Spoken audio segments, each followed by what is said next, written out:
This is Transformation Ground Control, your source for all things business, technology, strategy, and change. If you're growing your business, leading change within your organization, or undertaking any sort of operational or technology change initiative, this podcast is for you. This show covers what you need to know about digital transformation, organizational change, operational improvement, and business growth. 5, 4, 3, 2, 1. And now, here's your host, Eric Kimberling.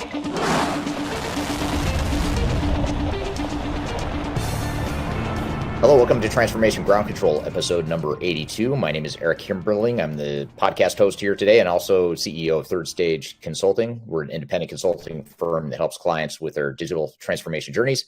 And with me, as always, is Kyler Cheatham. Kyler, welcome to the show. Got three main segments for you. We're going to start off with the hot topics discussion, talking about trends in the digital transformation space.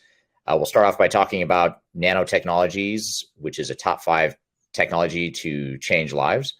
We'll also talk about Bioflock technology. I have no idea what that is, so I'm going to learn along with the audience here today. And then we're going to talk about non-college based technology training and different sorts of technology training options other than your traditional universities and colleges. So we'll talk about that in the hot topics as well.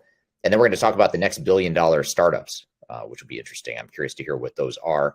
And then we're going to talk about Tattle tech versus quiet quitting in this new hybrid / remote workplace that we're all still adjusting to. So Tattle tech versus quiet quitting should make for an interesting and entertaining conversation for sure.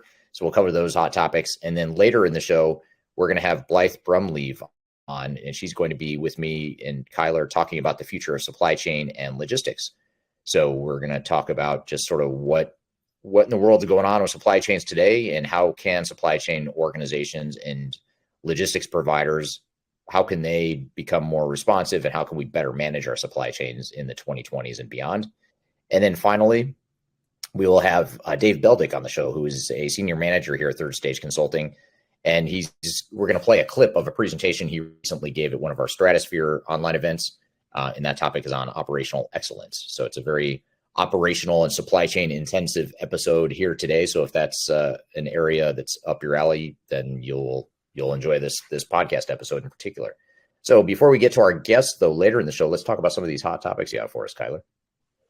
Absolutely. Well, recently, some studies have profiled the top 5 emerging technologies that will change our life. And we talk a lot about those on this show.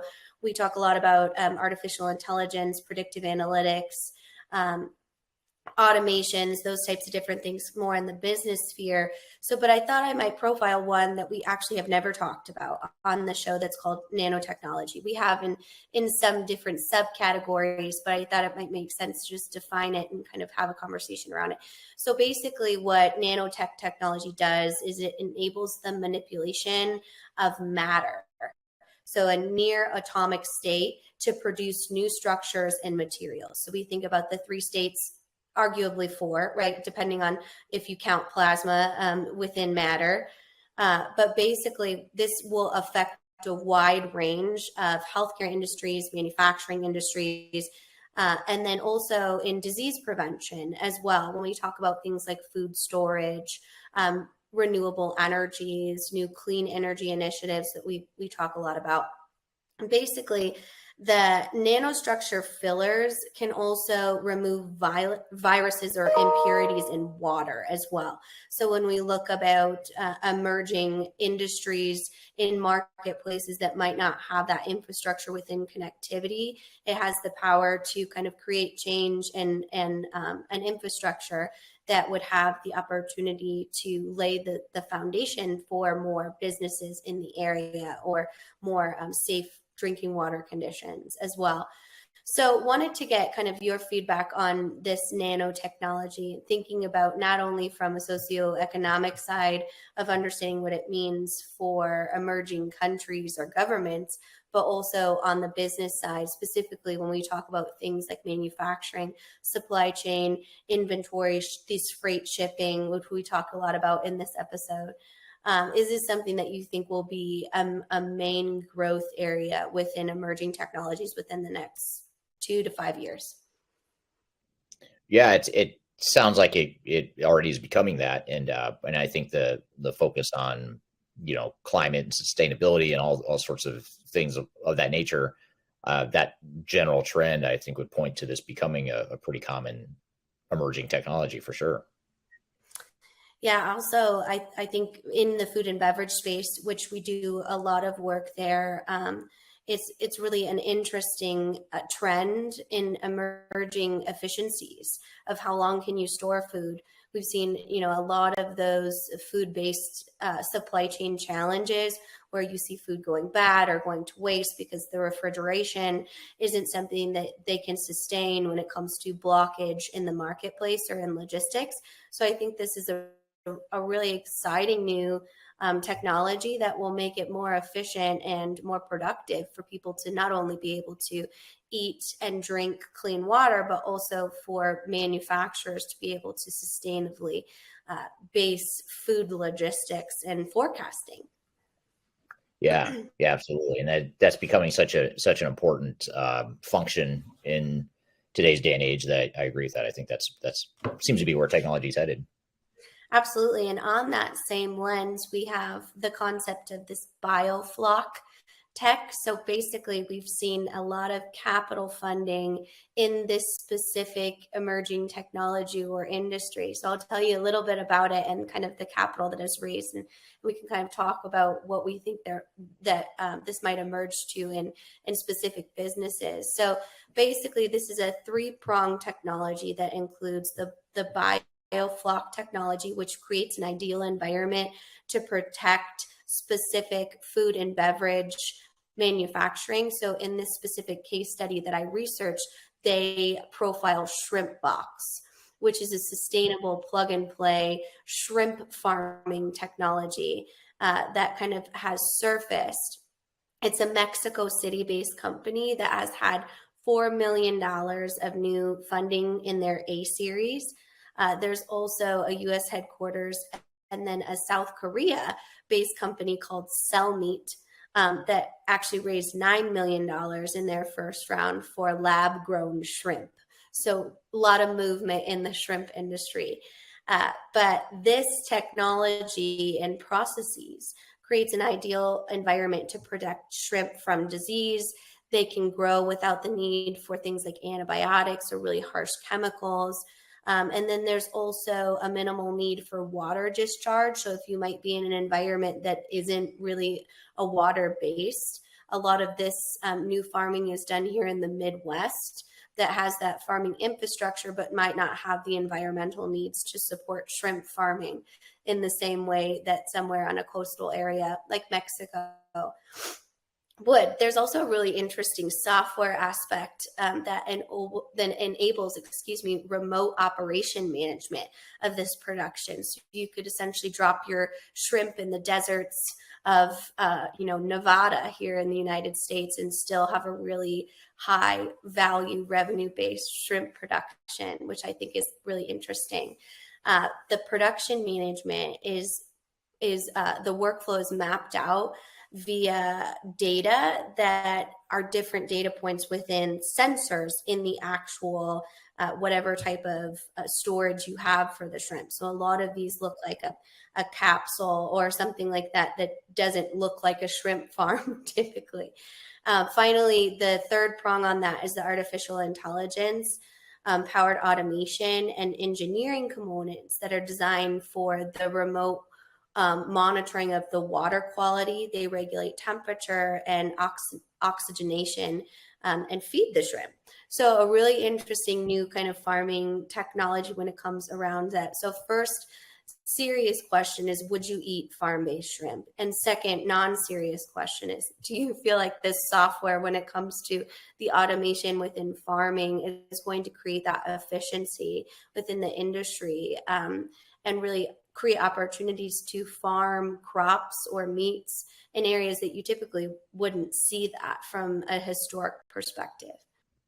Well, yeah, to answer the first question, I would eat farm grown shrimp. I suppose I don't really think a whole lot about how food is made. I try not to think about how or where food is made because I might not eat a lot of what I eat if I thought about it too much. But I think, that's super interesting. I didn't know that was a thing or a technology, but it's also not surprising, I suppose. But it's interesting. It'll be interesting to see how much of an impact that has on the overall global food supply, in terms of being able to now produce food in different areas than you might not have been able to in the past, and just make better use of land and all sort of a lot of other benefits, I would think, a lot of secondary benefits to that approach as well. Absolutely. And on the software side, just understanding the needs of the business or the opportunities on that side, I think will be something that will be really an exciting opportunity, but also a significant challenge for businesses that move into new tech. So from that perspective, if you are in an industry that is constantly evolving, what are some things that you can do to make sure that you're selecting kind of the next level software that's going to produce and support this type of growth? Well, I think the first thing is to have a decent understanding of and clarity around where you want to fall on the maturity bleeding edge scale of technology. So in other words, just because there is new technology or emerging technology out there that can do certain things doesn't always mean it's ready, or that you as an organization should be ready for it necessarily. So in other words, companies that are have bigger fish to fry, to pardon the pun, the food supply pun, but companies have bigger fish to fry. Right, exactly. But organizations that are still trying to figure out how to do just more basic inventory management and things of that nature might want to fix that basic, more foundational technology first before they start getting into the really super sophisticated newer technologies. But if you're an organization that's pretty technology savvy and you've already had that strong digital foundation in place, then I think it makes sense to go pursue some of those emerging technologies. So I think the key is really not to bite off more than you can chew and just be realistic and self-aware of where you are in terms of digital maturity and where you're trying to get. And also, what is the cost and risk of going that direction? Absolutely. Definitely something to involve those experts, right? I think that's the biggest thing of understanding someone that is an expert in that specific industry to kind of help you, whether it's a software vendor, a consultant, those types of things, to be able to understand, what that next level opportunity can look like. Yep, absolutely. Companies like Third Stage, that's what we do. Yeah. We help clients figure out their digital strategies and roadmaps. So if you want to farm shrimp, you give us a call, okay? Right. So let's talk about some of these interesting new startups that Forbes recently released its 2022 billion-dollar startups list. This is a forecast. These aren't billion-dollar companies yet, but they're raising a ton of capital. So I picked two to kind of talk through that we haven't really looked at these industries yet. And I just simply like their names. So Cowbell Cyber, which I think is a very interesting name, has an interesting business model, and it actually provides cyber insurance for small businesses. So basically, if you are a small business, you don't have those in-house competencies, but obviously cybersecurity is a main need for all types and sizes of businesses at this point. So basically, their technology relies on artificial intelligence for continuous risk assessments and underwriting for risk management.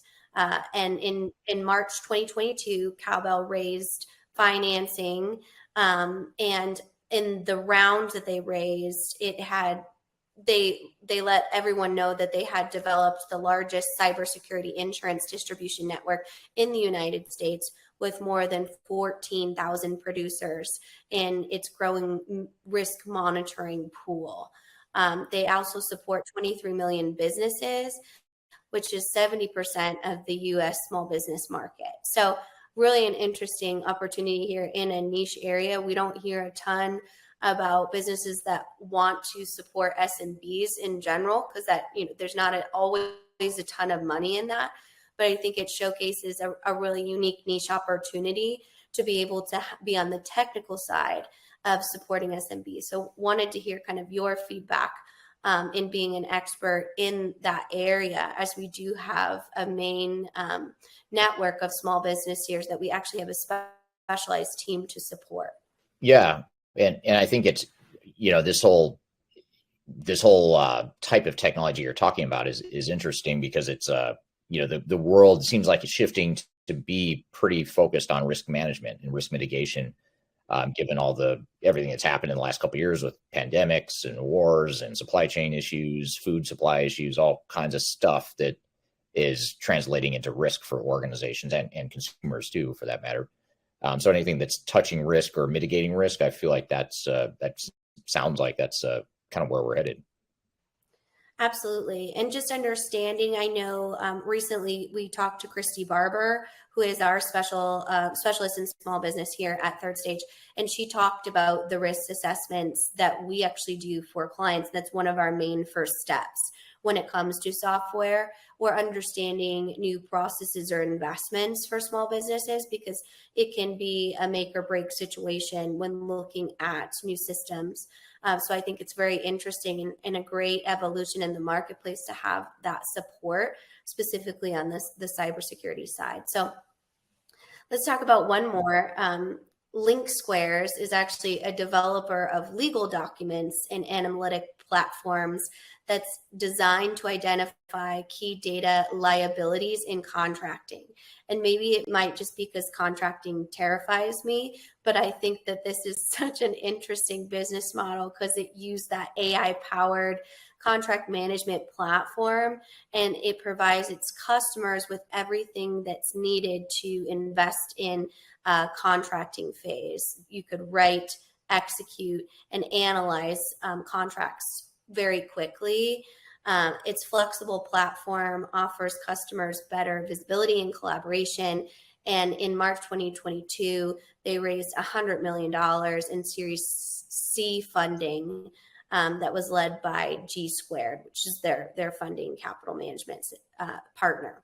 So Link Squares, I wish I had like Marcus Harris on the line or something like that to tell us that this is probably just a baseline automation, but definitely something that's interesting, especially again for those small business technologies that you might not have a full counsel in contracting. So knowing that contracting is a risk in itself, what is your feedback to an automation that helps with that side of the business, specifically in software vendor contracts? Well, I think it can be a good thing. I mean, I think it is a way to hopefully streamline and centralize what's a pretty complex process for a lot of organizations, especially really big organizations that have pretty robust and complex procurement processes and contracting processes. That could be a good thing. But I think, you touch on something though that's important, which is you still want to, technology itself on its own isn't going to solve all your problems. So if you're trying to untangle the complexity of your procurement, a lot of times it's behavioral, it's people and process based as well. So yes, the technology can help with that, but also making sure that you address the people and process sides are equally, if not more important than the technology piece. Absolutely. Definitely a good baseline to maybe work on, but still ensuring that you do have that specialist, again, to review that contracting and in that, but, things like terms and conditions for your website, those different pieces that other platforms can produce, I think is something that is really interesting to be able to look at. So if you want to see that full next $1 billion startup list, head over to Forbes and you can kind of look at the other new startups in that area. But I want to transition to talk a little bit about organizational design and just over some HR, human resources topics. So we have this idea that's emerged as a trend in the marketplace of non-degree tech training. Excuse me. So one example here in this case study that I researched is the Northeastern state of Connecticut. It's a university here in the United States. They've invested over $70 million in putting their students and young adults through technology program training that is not a bachelor's degree. So it's not a typical degree. It's a much faster expedited process to train in a certain area of technology. And the student that they actually profiled in this research at 27 was making $90,000 in the tech industry because of that specialized training without a bachelor's degree. And we've seen that trend actually move into large technology companies because of that need in the marketplace right now and labor shortages. So companies like IBM and Google have actually started their own programs because they can train workers faster than universities. And you're not compiling that student debt, which is obviously here in the United States where it is private universities, is a really large pain point for young people. So I personally think, Eric, this is a great idea and well needed historically in getting bachelor's degrees, which can almost be a status symbol when it comes to actual quality of candidates. In my experience, but of course that might be an unpopular opinion. So I want to hear your thoughts on kind of this tech-based training program and in those really white-collar jobs without a college degree. Yeah, it's an interesting question, and it's one that's top of mind for me. The sort of top of mind for me recently, just having kids that are teenagers and college on the horizon. You do tend to wonder, like, what's the best approach? How do you invest in their strengths and not necessarily go the cookie cutter route just because that's the way I might have done it or you might have done it. I don't know. I guess part of me thinks that I think there is definitely a huge underserved niche there, and it's not even a niche. I think it's a pretty widespread opportunity to train people in ways that colleges just aren't built for. Colleges and traditional universities.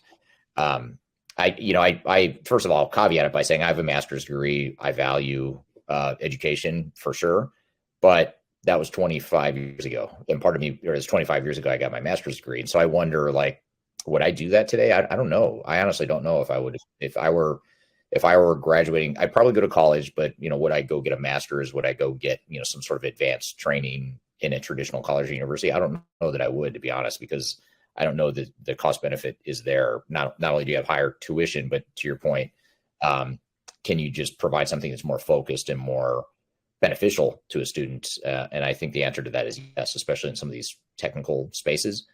Same with like supply chain too, like supply chain management. I feel like if you want to, people ask me all the time, should they go get a degree in supply chain management or a master's in supply chain management? If they're in the workplace already, should they go back and do a sort of an executive program? I don't know that I would do that, to be honest. I might just look at a more technical or a more focused sort of training like you have. So I think the good news is there's options, and I don't think it's as bad. In the past, I think there would have been a stigma associated with doing technical trade sorts of college, but now I think that's becoming less true. I think it's just good to have these options that are viable and in many cases lower cost, higher value to students. Absolutely. Yeah, it's my husband and I actually always talk about that because he does have a very fancy MBA. I have a bachelor's degree, and in a traditional work environment, he will always make more than I do because of that status. And he's a very smart person, as everyone here already knows, but he also, has a huge amount of debt because he worked through that piece. So you always wonder, kind of like, you might make more, but you never know if that's always going to be the right path. So I'm excited to see some more specialized opportunities for our next generation that might give them an opportunity to be financially stable right out of the gates, which might cause here a rippling effect for their overall future. So I think that's something that could help the housing market. It could help a lot of things here domestically. So I personally think that that's a great trend to shift to. So lastly, within that HR kind of hot topic, I wanted to talk about the difference between quietly quitting, which is a new trending word in the industry, and then also Tattle technology. So as we go into a remote workforce, many companies are simply uncomfortable with having remote employees that they don't know what they're doing all day. It's a huge culture shift for not only executives, but also managers, learning that middle manager tier. How do you manage a remote employee? That's a really difficult question to answer. So we have this emergence of new Tattle technologies, and basically that's productivity technology that's going to completely monitor what your employee in a remote environment is doing all day. And as a caveat to that, you've seen new devices such as a mouse wiggler trending on TikTok, because it will wiggle your mouse all day long without you actually being in front of the computer. So already new workarounds within that process. So you have that on one polar side, and then you have the new trending content of quiet quitting, which makes you're doing your job at maybe like a 50-40% productivity level, but nobody is able to kind of monitor that or see that. So you're not openly quitting your job, but you're not, giving 100% each day within your position. So lots of different kind of conversation talk tracks we can take in this, but just from a knee-jerk reaction, what are your thoughts on these two new HR trends? I'd say they're both semi-concerning and different for different reasons. For sure. I mean, the Tattle tech, I don't know. That's sort of big brother watching what employees do and what keystrokes they enter. I don't know. It's not a good way to build trust with your employees and with your team. And if you're concerned that, if people are remotely working, or you're in a hybrid work environment, and therefore you feel the need to tighten the clamps on, providing that sort of oversight, there's probably better ways to do that, through coaching and leadership and just guidance and an expectation setting, things of that nature. The minute you start putting in technology that watches what people are doing, I think it just creates a weird distrust between employees and upper level management. And that's probably not the healthiest work environment to be high performing. So I'd say that's probably concerning, and I would look for other alternatives to Tattletech if I were an organization that was considering that, which Third Stage is not, just to be clear, and it's not something we would do. Okay. No. except for our marketing department, yeah, we watch them like Fox. Everything they do, we're watching you guys. Yeah, fine. We're okay. But actually, though, here's another thought. As you were talking about that, the Tattle tech, I was thinking about, one way you could get to that same end result, which is if really what you're trying to do is measure and know that your team is performing. There's other ways to do it that's less invasive. You could do business process mining, for example, to see how efficient your processes are, and then taking more of that global view of, how fast your processes happening or where the bottlenecks, that sort of thing.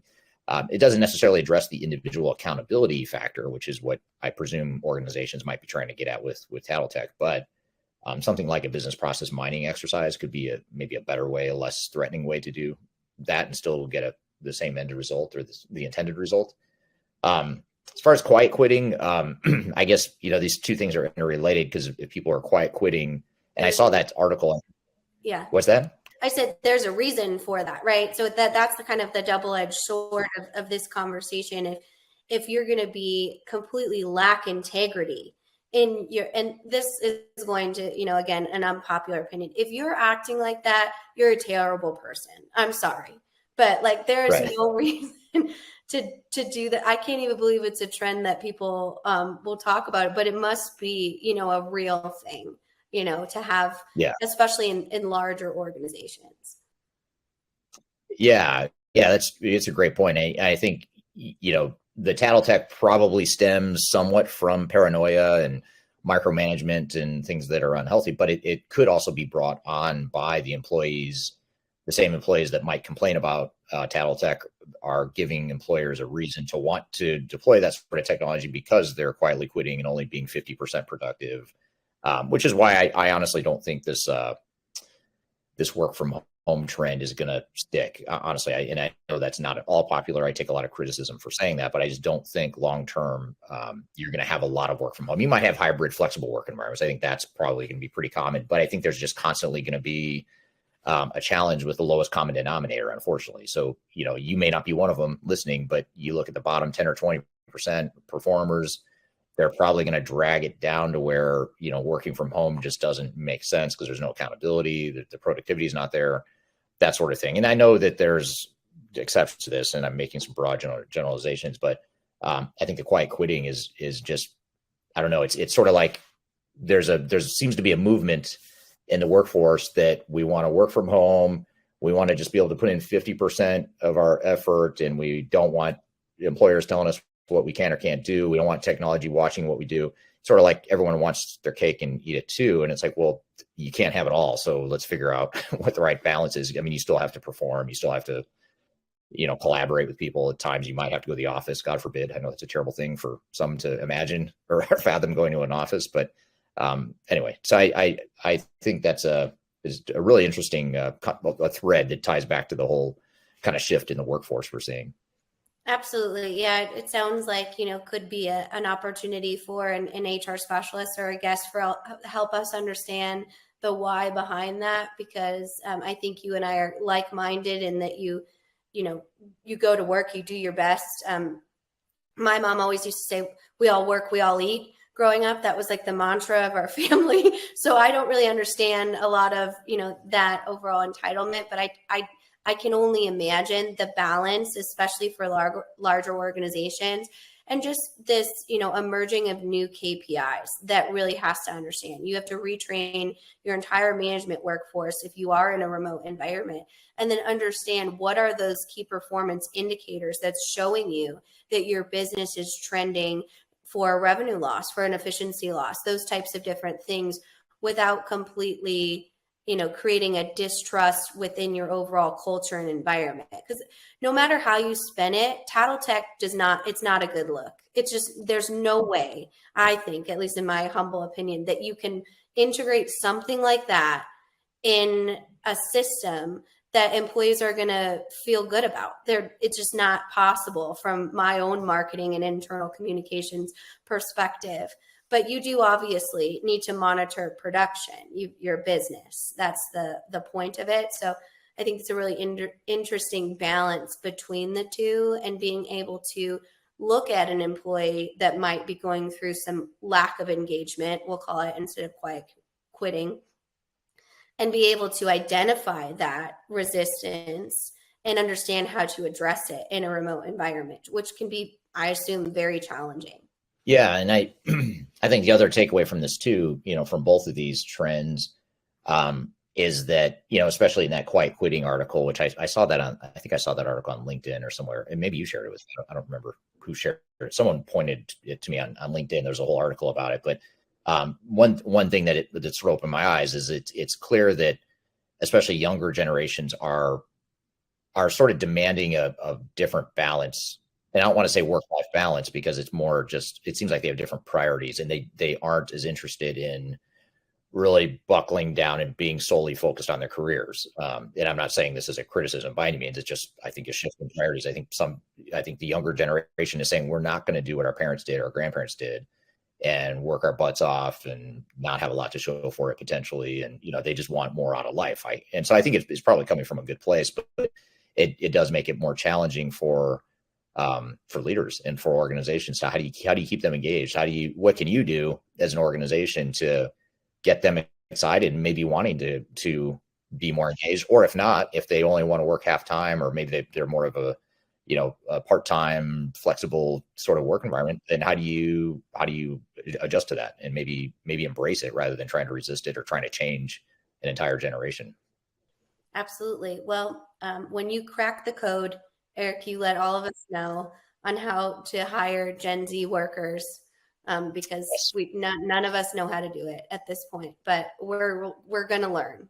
I'm still stuck on blaming the millennials, but I can't blame you and your generation anymore. Now we have to start blaming Gen Z. Yeah, I mean, our old millennials, we aren't the same. It's not the same environment. I think that there is some silver lining to that, right? There is some importance to mental health in the workplace, to work-life balance, to being physically healthy, family focused. All of those things are good things. But when it comes to that, it's a very slippery slope, especially in keeping true to your identity as an organization. And I think that's my biggest learning in being involved in that is there are some people that are just not going to fit that. And you either need to decide to shift your overall business goals and objectives to match the workforce, or understand that it's a much more challenging hiring and vetting opportunity and phase right now that we're experiencing. Yeah, yeah, absolutely. Well, it's interesting times for sure. And speaking of things that are changing and being disrupted, like the workforce, um, we're also going to talk about something else that is getting disrupted and changing in front of our eyes, and that is supply chain and logistics.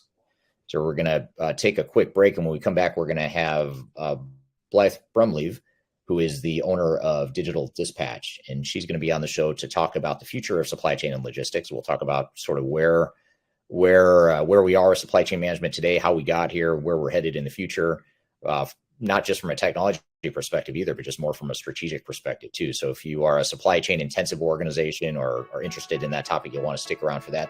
We're going to take a quick break. We'll be right back with more Transformation Ground Control.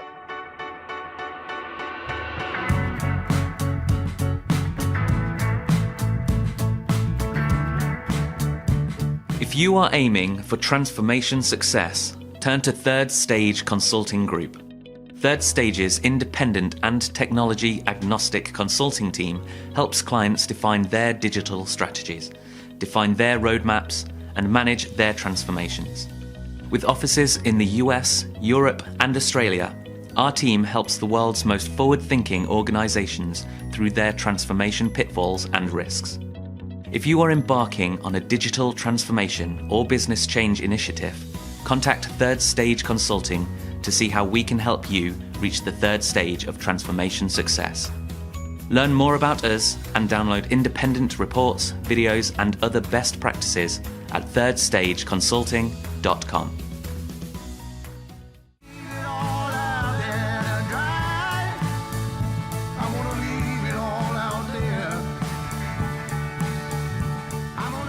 Hello, welcome back to Transformation Ground Control, episode number 82. My name is Eric Kimberling here with Kyler Cheatham, and you can find new episodes of this show every Wednesday on YouTube, LinkedIn, Facebook, Twitter, and all the audio podcast platforms. So be sure to check us out there and subscribe if you haven't already.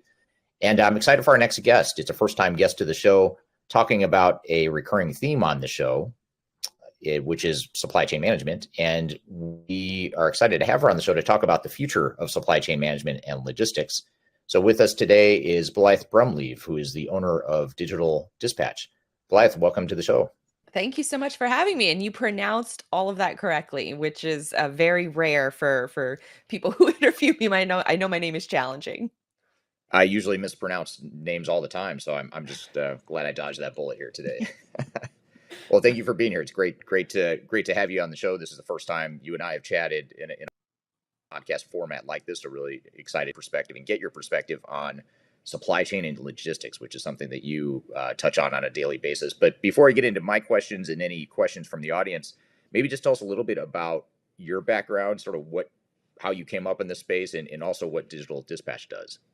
Sure. So my name is Blythe Brumleve. I have been working in logistics and supply chain for a little more than 12 years, or about 12 years now. I got started as an executive assistant working at a 3PL, an asset-based 3PL in Jacksonville, Florida, here in the States. And at the same day that I started that job, I also started a sports and entertainment blog. So I was a former waitress that kind of got recruited to go into the logistics field, knowing that I wouldn't have to sit at a desk all day. And so my biggest thing is I didn't want to sit at a desk all day. And here I am sitting at a desk all day. But my boss was a former truck driver who worked his way up in that company and bought out the rest of the ownership, became the sole owner of that company. And when he found out about my little side hustle with a sports and entertainment blog, he said, well, why don't you start doing that for us? And so I was handed the keys of the website development, design, and marketing initiatives for, $140 million logistics company And I had really no idea what I was doing. This was really early on in the social media days. Twitter had just launched. I believe Instagram had just launched or was right around the corner from launching. We were also very new or very early adopters to the HubSpot methodology of inbound marketing, which I was really passionate about. I've never been big on cold calling or cold emailing. Those always felt like, sort of the easy ways to get leads and to get, qualified business. And so during our HubSpot initiative, that's when we were the second logistics company ever on the HubSpot platform. So this is like 2009, 2010, very early on in those days. So I worked for that company for about 5 years. Unfortunately, considering, an asset-based company, that was also during the Great Recession. So during the recession, during the downturn, unfortunately, that company ended up closing down after 5 years, which was super heartbreaking. And then, so that sort of put me in a position to almost be like at a fork in a road and either choose to stay in this industry or to expand out. I chose to expand out. I went to media side of things. So I worked for a magazine, worked for a radio station, local TV, did all of those things mainly in the sports and entertainment sector. So then I went back after a few years because frankly, sports and entertainment, money just isn't really there unless you make it super big. So I didn't really see it as a long-term career trajectory for me. So then that led me to go back into freight. That's kind of the funny thing about working in, logistics and the freight world is that it always finds a way to sort of pull you back in. So I went back to work in freight and quickly realized that I needed to launch my own agency, that, I needed to be able to call the shots and, make the decisions on where I think we needed to invest according to the attention economy. And so that evolved into starting a different podcast, starting, video networking, not video networking or video creation that leads to digital networking. And then now I do it full time for myself, for the business over at Digital Dispatch. So I help other freight companies build a better website. And then on the other end, I also now host a show called Cyberly for Freight Waves that appears every Thursday at 2 p.m. So I kind of get to blend both of those worlds and get to talk to, cool people like you and, meet all the rad people in the chat. And really, I think that's the beauty of the industry that we work in is that, we're connecting the components of the components all throughout the world. And it's a new story every day. It's a new challenge every day. That's why I love this industry. Yeah. Yeah. It's very cool. It's a cool background too, because it's not just a traditional supply chain and logistics background. That sports and entertainment piece that makes it interesting too. I imagine that somehow influences or informs the way you do your podcast and the other sorts of marketing type of stuff you do. Yeah, absolutely. Because I think for a long time, B2B marketing has been incredibly boring. And when you really get into the niches of this industry, it's anything but boring. But that's all you see on the marketing side of things until, just recently, until, within the last couple of years, you're starting to see a brighter light being shined on the real work that we do, whether it's from, sourcing or procuring, different components or, trying to connect with a port over in Singapore. All of these things are just so cool. And now, we're just scratching the surface of highlighting those cool things that go on. Yeah. Yeah, absolutely. Well, I've got a ton of questions for you. You sort of touched on a lot of questions I'm going to ask you just in that little intro, though. So I appreciate that. That's super interesting. But before I sort of dive into these questions, I wanted to just turn to the audience really quickly and just look at where people are joining from today on the different platforms on LinkedIn, YouTube, Facebook, and Twitter. We have Jerry from Dallas, Brent from Calgary, someone from Atlanta, Oman, Colorado, Paris, France, India, greetings from New Jersey, California, Italy, and just all over the place. Saudi Arabia and North Carolina and That's India. awesome. By India. Yeah, so we're touching a pretty global audience here today. So thank you everyone for joining, especially those of you joining at strange times of the day for you or late in the evening. I appreciate you being here today. So I guess just to start, I thought this would be a great sort of 20,000 foot flyover starting point for us. And then we can sort of dive into your background and your experience with supply chain and logistics in a little bit more detail. But if we just sort of back up and look at what is logistics? I mean, just help us understand. Maybe we kind of know what it is, or we've heard the term, but just maybe help us understand what is logistics and how does it fit into supply chain management in general. Sure. So supply chain is essentially bringing all of the components that you need together to build a product, build a solution, and then ship those items from port to porch. I heard that phrase recently, and I just love it, from port to porch. So the supply chain is that greater initiative of bringing all of those components together, the component of the component. But then logistics is the transportation management. So whether it's land, sea, air, also the storage of those goods, so warehousing, that logistics is really the transport of those goods to get them where they need to be. It may be, you need to get them to the business, or you need to get them to the consumer, but the logistics is the transfer of those goods from point A to point B. Gotcha. Okay. So so supply chain is everything really, from getting raw materials to the manufacturing, warehousing. The port to porch part of it is within that, and then so we're kind of focusing within the logistics space in that port to porch space. And I hadn't Yeah, heard that either. Great, well, great yeah, term. it's such a great phrase that I was like, oh gosh, I hope that, I went and looked and to see if that website was actually taken, and it is. So unfortunately, I could not claim it. Oh, So no. shout out to the person who did create it. But I think, for a lot of folks, they just see the goods around them, and they never really paid attention to how they actually got to where they're at. And if you look around your room, which is something that, a maritime is a perfect example of this, where maritime shipping, 90% of all of your goods, if you look around the room right now that you're in, 90% of those goods were shipped on a cargo ship. And so for us to think about the complexities of how to get your product into a storage facility, and then from that storage facility to a container, and then that container onto a ship, and then the ship to, another side of the globe, and then to unload it and to transport it to another storage facility, and then that storage facility gets transferred to another distribution facility. It's an incredible amount of work and software that is all involved in this process. But at the end of the day, it's still a lot of these transportation, solutions that we have been using for hundreds of years, whether it's, transporting these goods by a ship or by a boat, or even some of the river systems, that canvas throughout the entire world.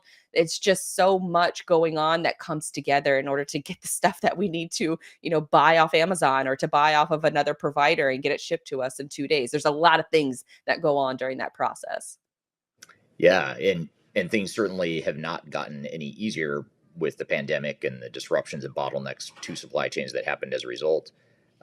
What are some of the ways that the logistics space has evolved in recent years, either just strategically and or in response to some of the impacts of COVID and the related supply chain impacts? So I think of this in two ways. I think from the technology aspect, that's a huge one. For the majority of the time that this industry has been operating, it's been, sheets that we manually fill out. It's a bill of lading that someone physically prints out, someone physically signs, and then that bill of lading goes from one part of the world to the other. That part of the process has not changed, but the technology that's come into the space, and I think the data sharing that's gone on, is incredible to see. And we're really only, I mentioned, earlier, we're only kind of scratching the surface on, on the content side of things, but on the technology side of things, especially from data sharing, I think that we are really only scratching the surface. Being able to, save, 0.5% on the cost of shipment for your goods is an incredible savings, and technology can give you that. And when you're talking about, maybe like a percentage point or even a half a percentage point of savings, think about a giant cargo ship. It's, if they have making, maybe $2.7 billion in revenue for the year, that 0.5% is a lot of money that you can save just simply by adopting new technology, data sharing between different companies, allowing, third-party vendors to, have access to that data. I think is another advancement that I really never thought that would come to fruition. I still think a lot of companies are scared to share their data because it is, proprietary to their company. But on the flip side, the amount of benefits that you can get simply by data sharing, I think, is incredible. And we're only really scratching the surface. Another big area that I think has changed is that the ability to network in a digital environment first. When COVID hit, that was because if you think about it, a lot of our connections that we made were made, going to trade shows, going to events, going to conferences. And when COVID happened, that just dried up instantly. And so we were forced to change our networking habits from the things that we were used to an entirely new environment. So you've seen the growth, and you can see, all the people in the chat right now that are coming in from LinkedIn. LinkedIn is one in particular that just exploded as far as, network conversations that you can have. You can have a digital handshake with somebody from across the world and then be able to eventually meet them at a conference, later on, obviously, when things, sort of settle down from, the COVID experience.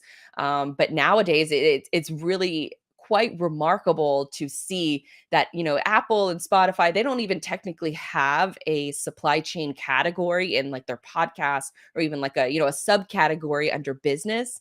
But we still feel like is so much content that's coming out of these platforms. I saw a list the other day that now there are top 75 influencers in supply chain list. There's a top 60, a supply chain podcast list. These things did not exist 2 years ago. And a lot of those podcasts, honestly, are not very active anymore. But the amount of activity that we've seen since then has been just a dramatic increase. The knowledge base of sharing of information is so crucial to this industry. We talked about, data connections and data sharing, but also the information and the knowledge base and the experience sharing that's happening on social media, I think is another it's something that the industry has needed for quite a long time. And I'm glad to see it coming to fruition. Yeah. Yeah. It is interesting how, once you start hearing politicians and mainstream media start talking about supply chain management, that's when it's sort of it's a fairly big deal. And I remember right when the pandemic hit, and just hearing politicians and people on TV talk about supply chains, I'm like, wow, I've never heard. You never hear anyone talk about supply Right.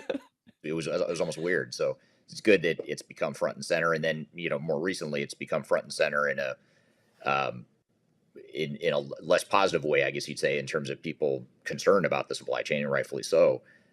What do you think? How do you think organizations are going to adjust to this new reality, or whatever you want to call it? Even though I hate that term, the new reality.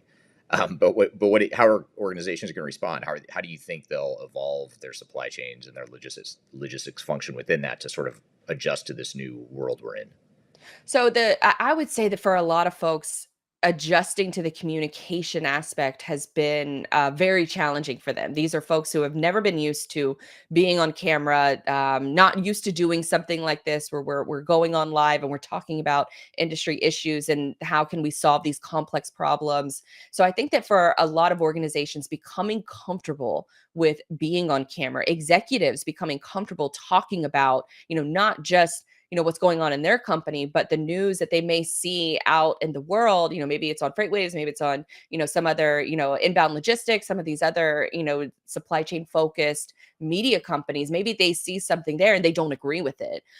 Being comfortable sharing their opinions, not just in a boardroom, but in an online environment. I think that is still, if you are an executive in this space right now and you're not doing that, you are missing out on a gold mine opportunity, because that is the quickest way and the most efficient way to have, these digital platforms work for you and sell for you and market for you 24/7.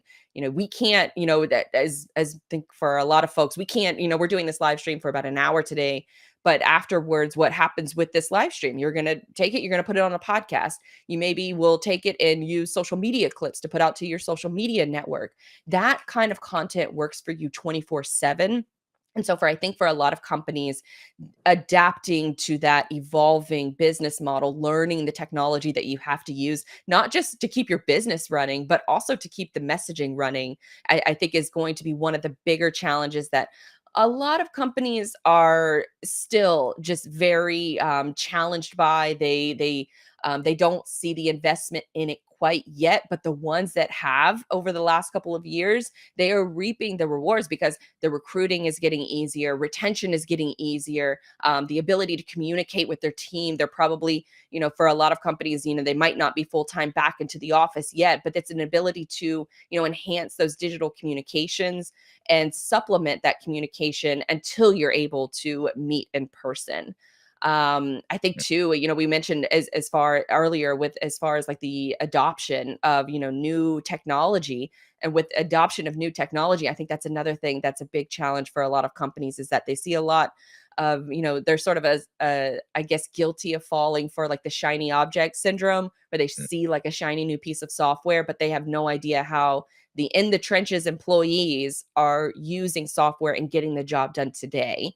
So I think that, it's great that we have all of this technology coming into the space, but how are you using that technology to make the end user, or not really the end customer, of course, is going to benefit from it, but the end user who is actually using it on a day-to-day basis, I think there's definitely some room for improvement that needs to be made there. And, to try to avoid that shiny object syndrome, where you're just going to buy a piece of software and think it solves all of your problems, when, in a variety of different industries and aspects, that's just, it's not the right way to look at it. Right. Yeah, and it's interesting to hear your marketing slant, and I know that's your focus is marketing, but marketing within logistics. To your point earlier, having that kind of focus and that sort of a spotlight on the marketing opportunities for logistics companies. That's just something that hasn't been that common in the space, because, like you said, B2B marketing has traditionally been pretty stale. When you compare it to B2C and what some of the big consumer product companies do. So that's pretty interesting. We're here with Blythe Brumleve talking about the future of supply chain management and logistics. We have a lot more questions to get to still, but first we're going to take a quick break. You're listening to Transformation Ground Control.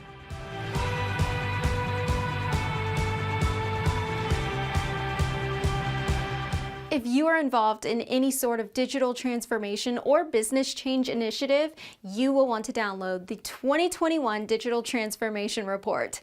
With its comprehensive overview of business and technology trends and best practices, this report is a must-have guide for any transformation project or executive team. Download this free report by visiting Third Stage Consulting at thirdstage-consulting.com.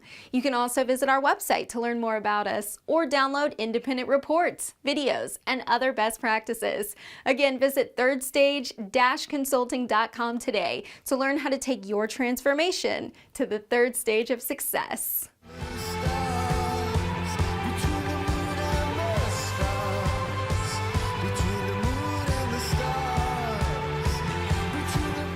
Hello, welcome back to Transformation Ground Control, episode number 82. My name is Eric Kimberling. New episodes every Wednesday on YouTube, Facebook, LinkedIn, Twitter, and all the audio podcast platforms. Be sure to check us out there. We are in the midst of a discussion here with Blythe Brumleve talking about the future of supply chain management and logistics. One question I wanted to ask you that is actually not my question, so I will not take credit for it, but it's a really good one. It's from Sam Graham. Welcome back to the show, Sam. He's a regular, frequent contributor to our show. From Spain, and he says, will reshoring lead customers to expect shorter delivery times, and will that lead to new logistics challenges? So maybe just explain what reshoring is, first of all. Second of all, is that trend towards more reshoring, and maybe even bigger picture, it's also the sort of nationalism that seems to be spreading throughout much of the world that I imagine is probably impacting the supply chain as well.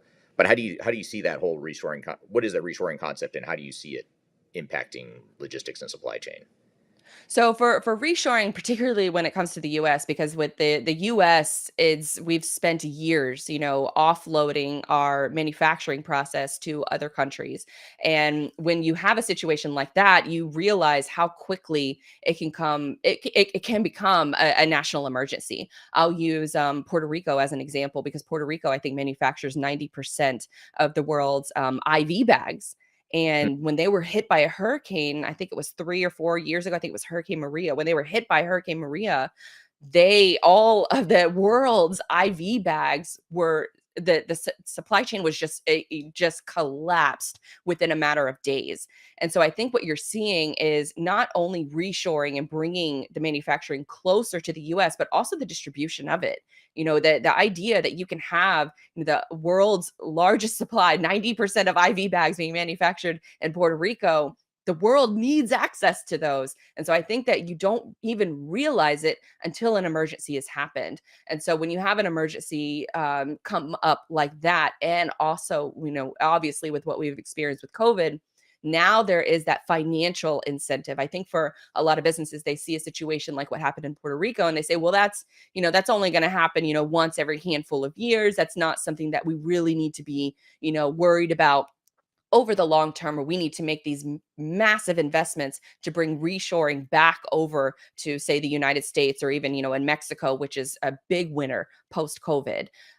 That's where I think a lot of the opportunities are now being made, is that you're realizing a lot of these business owners, they're being given, the government realizes it first of all. So they're giving incentives to these companies in order to bring reshoring back to where it makes the most sense, where you can reduce those lead times, where semiconductors is one of the perfect ones right now. There's, having the world supply of semiconductor chips being made in Taiwan has worked well for a very long time, but all it takes is one global incident and that is shut off. You can't use your phones. You can't buy new phones. You can't buy new computers.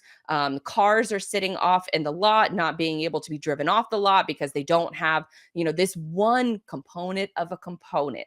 And so that's where I think a lot of these businesses they're realizing the national security issue that arises from not having multiple distribution or multiple manufacturing spots, multiple distribution spots, and being able to diversify. If you were going to war, you wouldn't have all of your warships in one port. You would diversify them, because you learned after Pearl Harbor.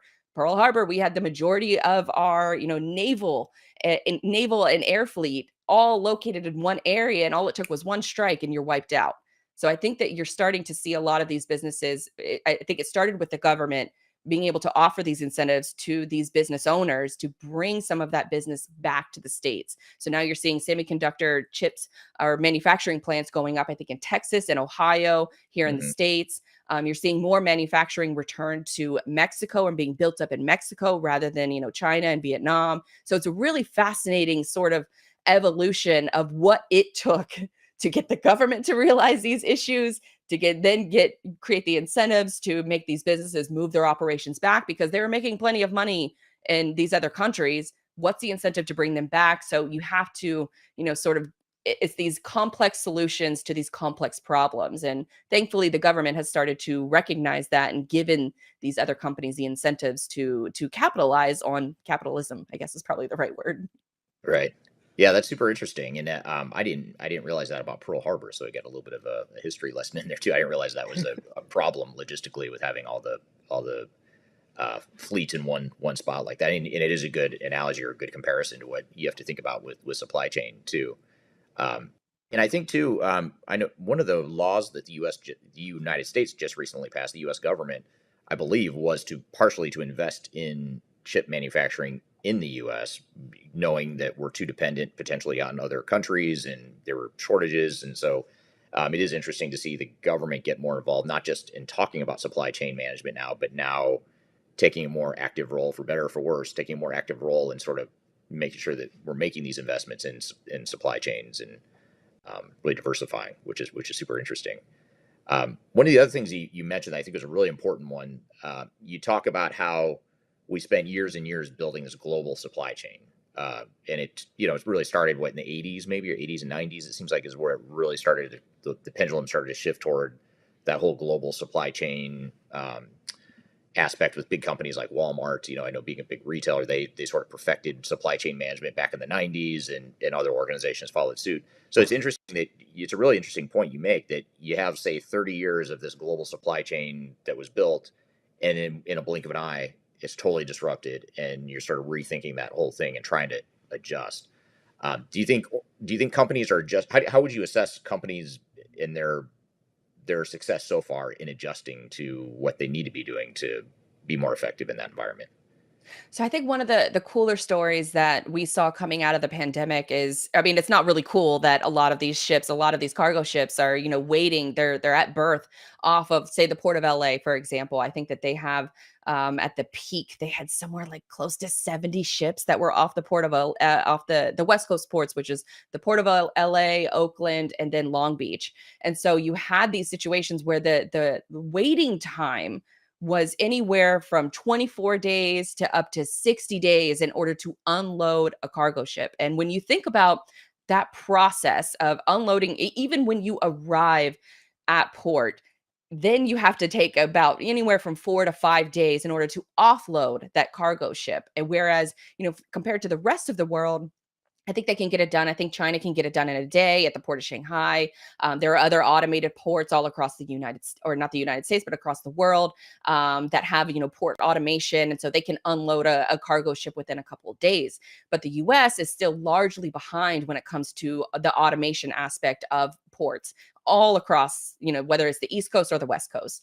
And so what happens is during COVID, you saw some of these shippers. Home Depot, I think, was one of the first ones. They really just bought their own cargo ship because they couldn't find any space on all of the cargo ships that were leaving China. So they really, they bought their own ship, and they put their own products on it, and then they transported all the way around, sometimes to the East Coast, in order to offload that cargo. Another interesting one was Amazon. They bought their own cargo ships as well, and instead of trying to wait it out on the West Coast, they just rerouted all of their ships that they just purchased and rerouted them over into the Gulf of Mexico. And I just think that is incredibly fascinating to think about it. Not just because manufacturing, of course, is going to it's happening right now. Those chess pieces are being set up both in the United States and in Mexico and in South America as well. But those take years to build those facilities. What in the more immediate near future, and what's really already happened, is that these ships are tired of waiting for the space on the cargo ship, because it's really come to find out, it's really who in order to, or what kind of price you're willing to pay in order to get onto one of these cargo ships. I heard, I think it's Nathan Strang from Flexport. He said the other day that a lot of these cargo ships operate like a Disney World or a Disneyland, where you have, your certain access points where you pay your admission fee, and you can get on whenever you can get on the ride whenever you want to get on the ride. But then you can pay a little extra and get a fast pass, or you can do a single rider line. So it's kind of an interesting comparison to think about how all of these major US retailers were just struggling with not only finding containers, finding pallets, finding cargo ships, and how they've really adopted their own internal transportation methods in order to optimize their own transportation process. Because I think it's somewhere up like 45% of a company's revenue is all just a company's costs of doing business is all related to transportation costs. So if you can control it, you can get it down. You can get your shipments where they need to go, which is probably more important right now, is making sure that you can actually get the product and get it where it needs to go. That's where we're seeing a lot of retailers focus. And I think that the purchasing of your own ship was one of the more fascinating things to come out of COVID. Yeah, that's super interesting. And that whole vertical integration, for lack of a better word, it seems like a lot of organizations are sort of bringing a lot of their supply chain functions in-house. And that's another part of the pendulum swinging or kind of going the opposite direction now compared to the past, where in the past it was all about outsourcing and finding the best 3PL provider and other third-party providers that can help with your supply chain. But now it seems like the pendulum sort of swinging back to where, we need to control it. We want to invest in our own supply chain capabilities, which I find super interesting. We have a client actually that has, you might find this interesting, that we have a manufacturing client that was having so much trouble finding pallets to ship their product that they went out and bought a pallet manufacturer. And it was that important to them, and it was that disruptive to their business to not be able to get pallets when they needed it. And the types of pallets, it's a custom product, so they had certain types of criteria they needed for their pallets. I just found that interesting. Like, you just wouldn't have heard that 3 years ago. I feel like it was such a pretty eye-opening moment for me when we saw that from our client. Right. Because I think about it because I'm in Jacksonville, Florida. And so there's parts of Jacksonville. I think you can probably say this for a lot of areas of the globe. There's parts of areas of town where it's a big city, but then you just drive, 30 minutes in one direction, and it's all countryside. Countryside, these pallets are typically used for bonfires. So people would have parties and bring in all these pallets and burn, they were free. Stores couldn't give them away, and they're just throwing them outside by the dumpster. And then they become this crazy commodity, where I think the craziest price I heard was like thousands of dollars for one pallet. And I'm like, gosh, imagine being in the pallet business. So that's a great story that they just went out and just bought a pallet company. Yeah. And I don't know, like, if they're selling the pallets to their competitors or if they've sort of closed it off to where it's just for themselves. I think they're still. It would be smart if they did. Yeah, exactly. Yeah, have premium pricing to your competitors. Well, good. So there was another question I wanted to pull up here that I thought was interesting. I lost it here. Bear with me. I lost it here. The good news is we're getting a lot of questions. The bad news Yeah, is it's a that, lot of good questions. yeah. Um, let me ask you this. I don't want to put you too much on the spot if this isn't an area that you have a good answer for. If you don't, I'll try to take a stab at it. This is from Kyler, who's actually our podcast host, listening in the background here. She asked, when we talk about new tech and logistics, how have you seen best of breed solutions evolve in supply chain management? So, in other words, Oh. rather than being dependent on like your traditional old school ERP systems to sort of manage everything for an organization, are you seeing supply chain technologies, sort of those focused supply chain technologies that specialize just in that? Um, do you think that is that sort of a trend you're seeing, or do you have any thoughts on that? That's a really good question and a little outside of my wheelhouse because I really have I guess a more awareness around what the freight companies are using, maritime companies are using. So it's not really and maybe that's where you could maybe help shed some light on this because from a global supply chain perspective, from the logistics perspective, it's really about these companies. You have a TMS, so a transportation management software. You have a WMS, a warehouse management software. You even have, yard management softwares and things like that. But a lot of these different platforms, they are really trying to be a lot of things. And I could speak from like the marketing and sales perspective because a lot of these platforms claim they have, good marketing and sales components to them. A lot of them are crap. And I have no problem saying that because I've worked in these platforms myself. It's been a few years since I've been, elbows deep in a lot of these different solutions, but a lot of them from the people I talk to, they don't talk well to each other. And I'm assuming that exists a lot in supply chain management as well, because in the logistics area, it would be incredibly difficult to find a WMS that is also a really good TMS or a TMS that also has a really good, YMS component. They're either building it themselves and then just shutting everything else off around them. So there were two technologies that came into the space, I would say probably about 10 years ago, because the ELD mandates came through for a lot of truck drivers. You have to have these electronic logs that are built into the trucks. So a lot of different technology solutions were building for ELDs. And instead, what they should have probably been building for is API integrations. And so API integrations, for folks who don't know, is just basically a stream of data of how you program your own data. So then that way you can plug and play with other data solutions. API integrations, I feel like, are only just, another, I guess, thing we're only scratching the surface of what these API components can do. Because, from my experience, I've worked in home building, I've worked in, obviously with, sports and entertainment and things like that, where the data connections are just so seamless.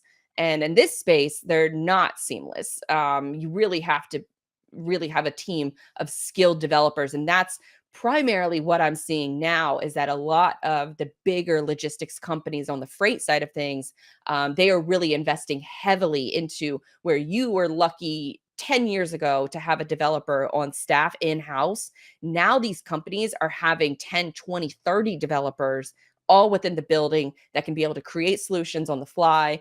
And they are building their own their own API integrations for their own software, and then kind of shutting everyone else out. So they're building their own silos. So as if silos didn't already exist, in the transportation space, where you have, port workers that are going on strike, warehouse workers that don't want to work 24/7, truck drivers who don't want to work 24/7. There's all those individual silos. We're still seeing those in the technology space as well. But with the adoption, or the more so adoption of API technologies, I think we're going to see that stress alleviate a little bit, where there is more data sharing and there is more accurate, data sharing via API integrations.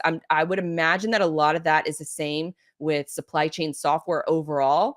But I would love to hear, your experience on if those data communications exist. Yeah, they do. They're definitely getting easier to have that data communication and that integration between systems. So having multiple systems that specialize in certain things that can't be everything to everyone is a lot more reasonable today than it was 10 or 20 years ago. So I think the good news is organizations have options. If you want to look for that one size fits all single solution that maybe doesn't do everything great, but it does do everything to some degree, you could go look at a traditional ERP system, or there's other options with like you mentioned, the warehouse management, the transportation management, the yard management, all these different systems that can specialize and do one thing really well. And this is actually another comment sort of building on this from Ghassan on LinkedIn. He says the days of MRP could be on a decline, forecasts are inaccurate, causing a cascading effect throughout the entire supply chain. ERP/MRP systems need to be more agile and provide a bit of intelligence to the end users. And I think that's well said. I think forecasting and you kind of mentioned sales and marketing and how that ties into forecasting. Organizations generally need to do a better job of that. And I think that's the other thing, is that things were a lot more predictable before the pandemic. I think you could sort of, demand was more predictable, supply was more predictable, your trading partners were more predictable.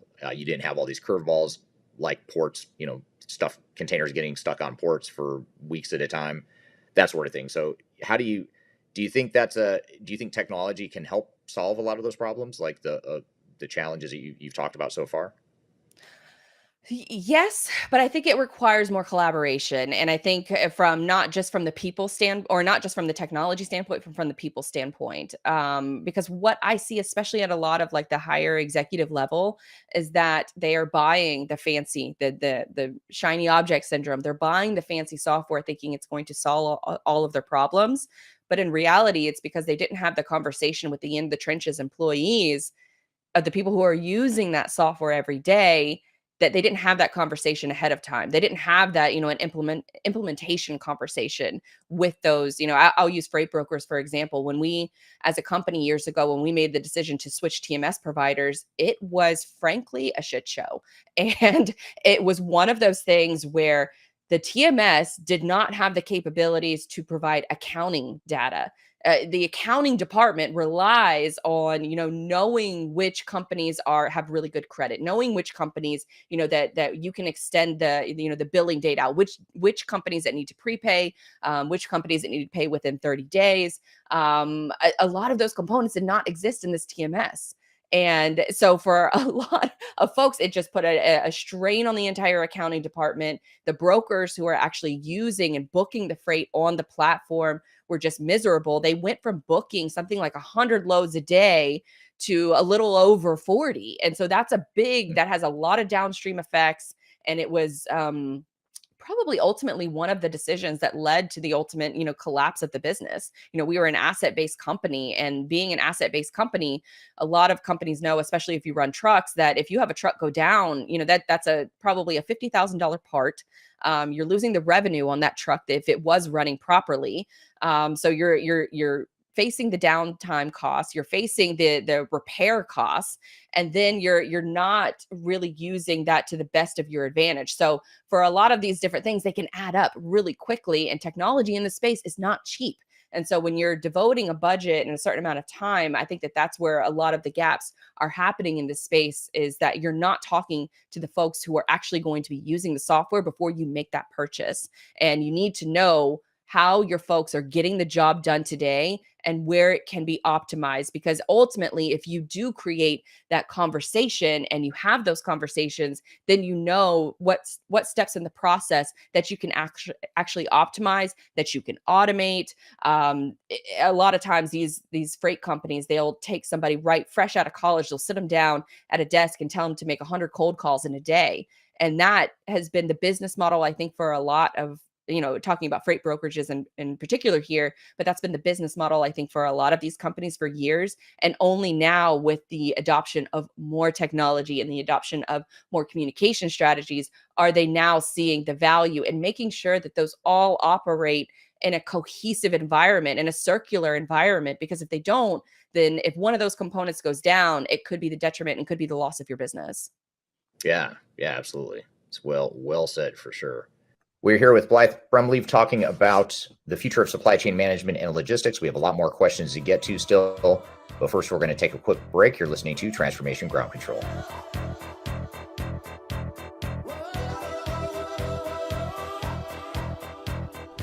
If you are aiming for transformation success, turn to Third Stage Consulting Group. Third Stage's independent and technology agnostic consulting team helps clients define their digital strategies, define their roadmaps, and manage their transformations. With offices in the US, Europe, and Australia, our team helps the world's most forward-thinking organizations through their transformation pitfalls and risks. If you are embarking on a digital transformation or business change initiative, contact Third Stage Consulting to see how we can help you reach the third stage of transformation success. Learn more about us and download independent reports, videos, and other best practices at thirdstage-consulting.com.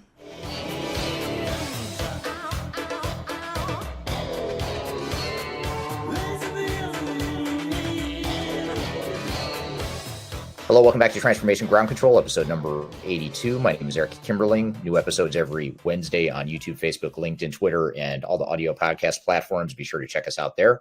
We are in the midst of a discussion here with Blythe Brumleve talking about the future of supply chain management and logistics. I wanted to pull up a comment here from Anders. Here it is.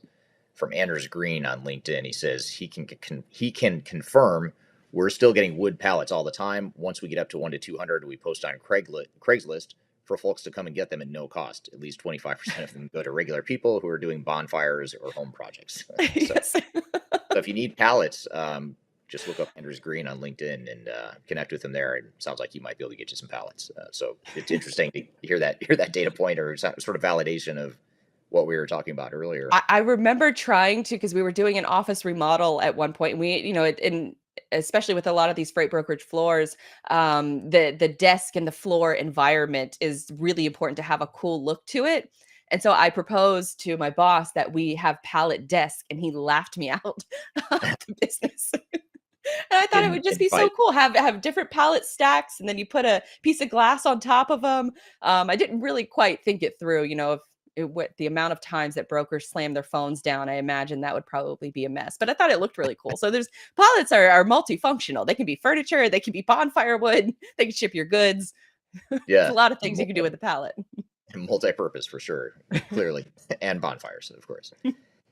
And then this is an interesting comment from Sam Graham again. And actually this, I think, points to an even bigger topic of discussion here. Maybe I'll spin this into a question.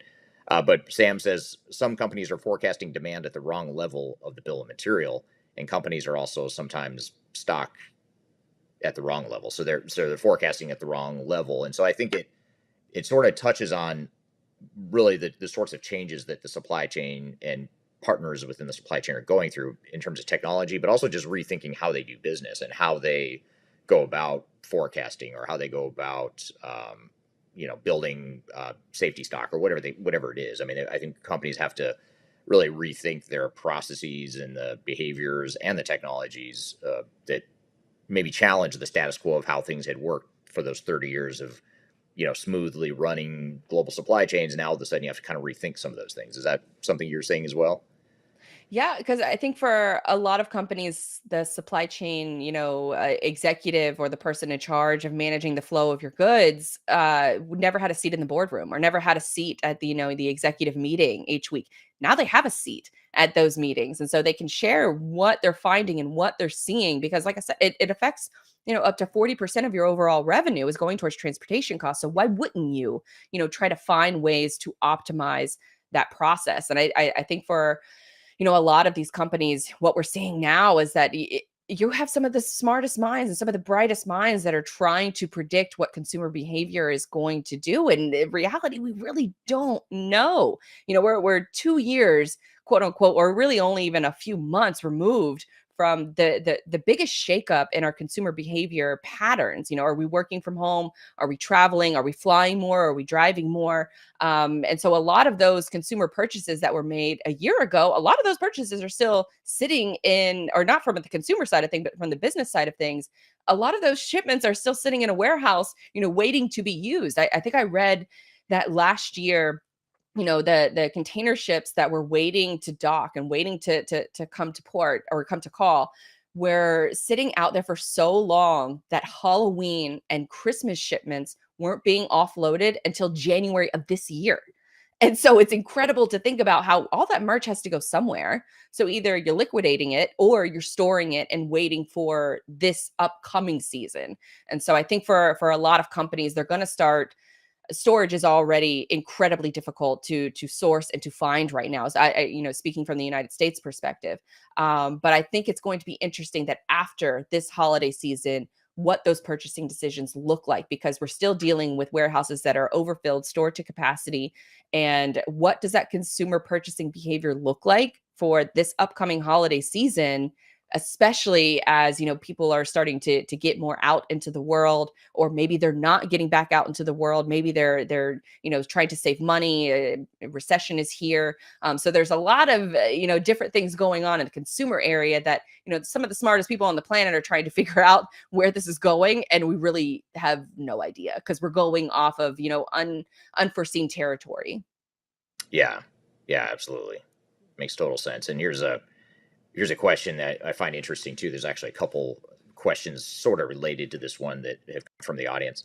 And this one is from Cha-Cha on YouTube. Asks, I think the question was, can we predict uncertainties like port shutdowns, container load delays, etc.? And apparently, I think they had asked the question earlier and we didn't get to it. But what can organizations realistically, especially, and I guess here's where I struggle with supply chain management in general, is you had sort of the extreme impact that the pandemic had on supply chain management a couple years ago, and now it's sort of settling into something more longer term, it seems like, but it's still changing. It's like you can't just respond and try to maybe overcorrect from what we needed 2 years ago, right when the pandemic first happened. But can organizations realistically do you see organizations getting a better handle on anticipating some of these disruptions a little bit better and using data and better processes, or diversifying their vendor partners like you mentioned before? Are you seeing any of this have a material impact on organizations just getting better at anticipating those challenges?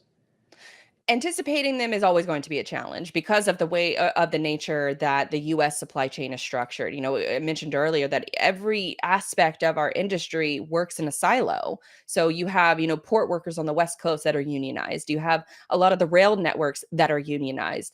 A lot of trucking companies are not unionized. A lot of warehouses are not unionized. I can't think of one, sort of off the top of my head.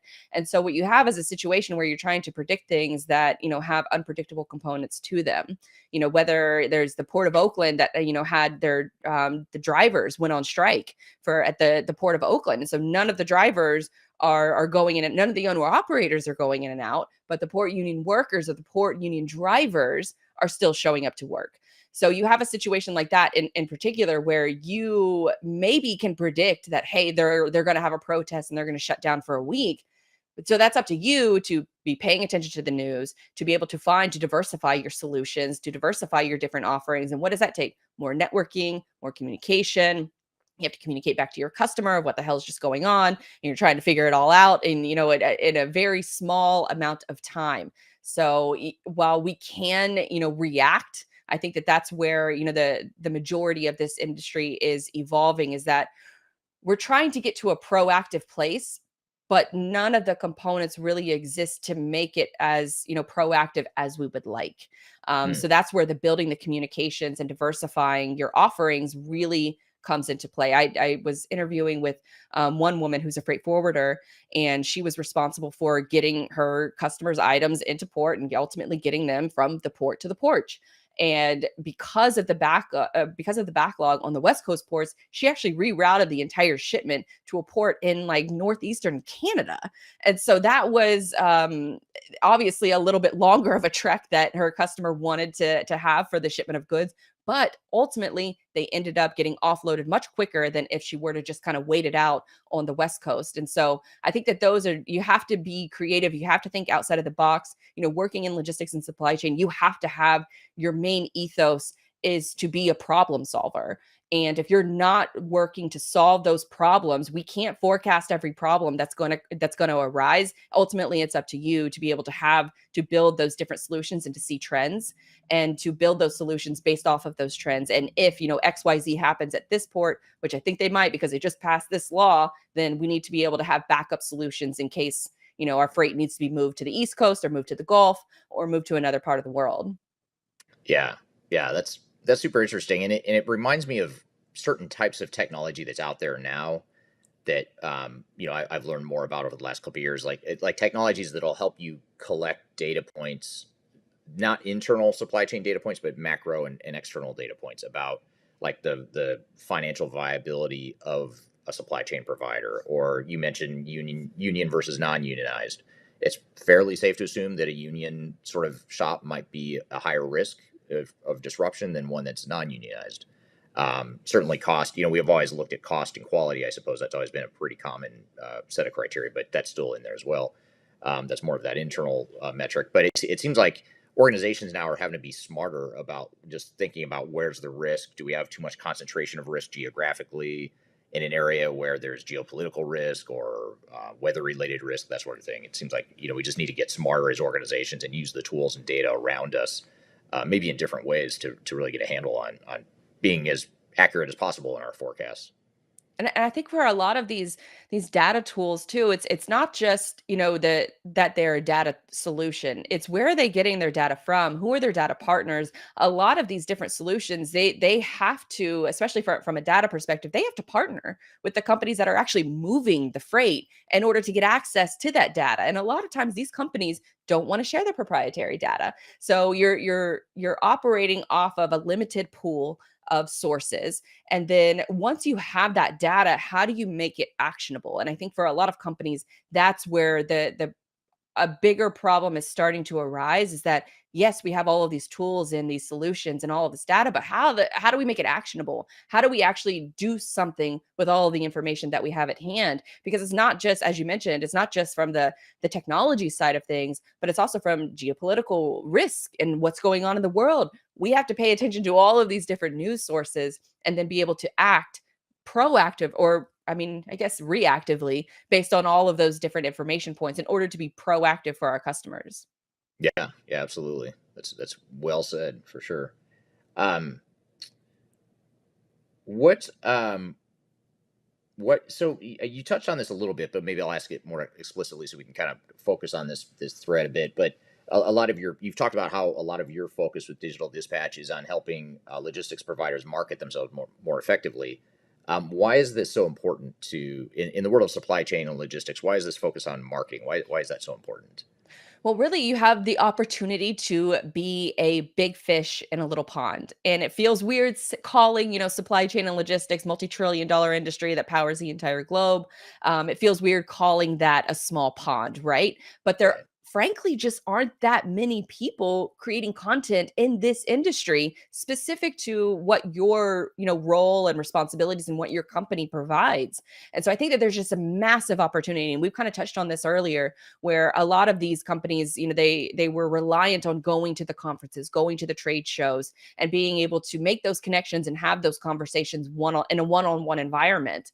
But now, with social media, for example, you have the opportunity to have a keynote speak, or have a keynote opportunity to be able to speak on the topic that you are passionate about every single day, 24 hours a day, and it works for you 24 hours a day. And so what we're seeing now is more companies are starting to recognize the strength in talking about their businesses, the things that they care about that are, sort of adjacent to their business. All of these different aspects that, you would typically put on your website, or you would typically put in a brochure and maybe talk about it at a conference. Now you have the ability to have that keynote stage every single day. And so only a limited amount of companies are actually partaking in this. So there's a tremendous amount of opportunity, especially as more media companies are growing in this space. And so when you have more media companies, you're getting asked to go on more podcasts, you're getting asked to go on more interviews, you're digesting more content from this space. And so if you're looking around and you're seeing what's going on, it just makes perfect sense to me of why you would need to want to be in front of that stage. You want to be on that stage. You want to be screaming from the mountaintop of the solutions that your business provides. And I just think that it's such an incredibly, I would say, slow to adopt in this industry. It's been a massive opportunity for a while now. It still is, and for the foreseeable future. as long as we're putting our attention online, there's an opportunity for you to capture that attention and ultimately, bring that person to become more aware about you as a person, what you care about, what your business problems solve. And then that way, when they come to the buying decision, they know who you are, they know the solutions that you provide, and they will come to you before they ever go search for a competitor in Google, before they ever send out an RFP. They come to you because they know what you stand for. Because at the end of the day, people do business with people, and we can have all of this technology and all this different functionality and all this data to sort of parse through. Can I trust you with my freight? That is the ultimate decision that people are making every single day of the week. Can I trust you that if stuff hits the fan, that you're going to figure out a way to problem solve it? And ultimately, social media gives you the advantage to be able to proclaim that message of how you handle difficulties, how you handle problems, and communicate that effectively to an audience that may not be ready to buy now and get your services now, but they will be over time, especially if you educate them over time. Anywhere from, I think a lot of folks, they try to get started on LinkedIn. I'm going to post every day on LinkedIn for 2 months. And then they quit LinkedIn after 2 months and 2 leads. And it's like, no, you're just barely getting started. Think about it as, a content snowball effect, where if you consistently put your message out there, you are marketing yourself to 95% of the business world that isn't ready to buy. So that when they do become part of that 5% that they are ready to buy, you win before that person ever gets to Google. That's the ethos of sort of the communication strategy that I preach, that I follow myself, and that I help other companies refine and define. And then it all really routes back to your website. Do you have a way to capture attention through social media? And then do you have a way to create that attention, create that demand for your skills and services on social media?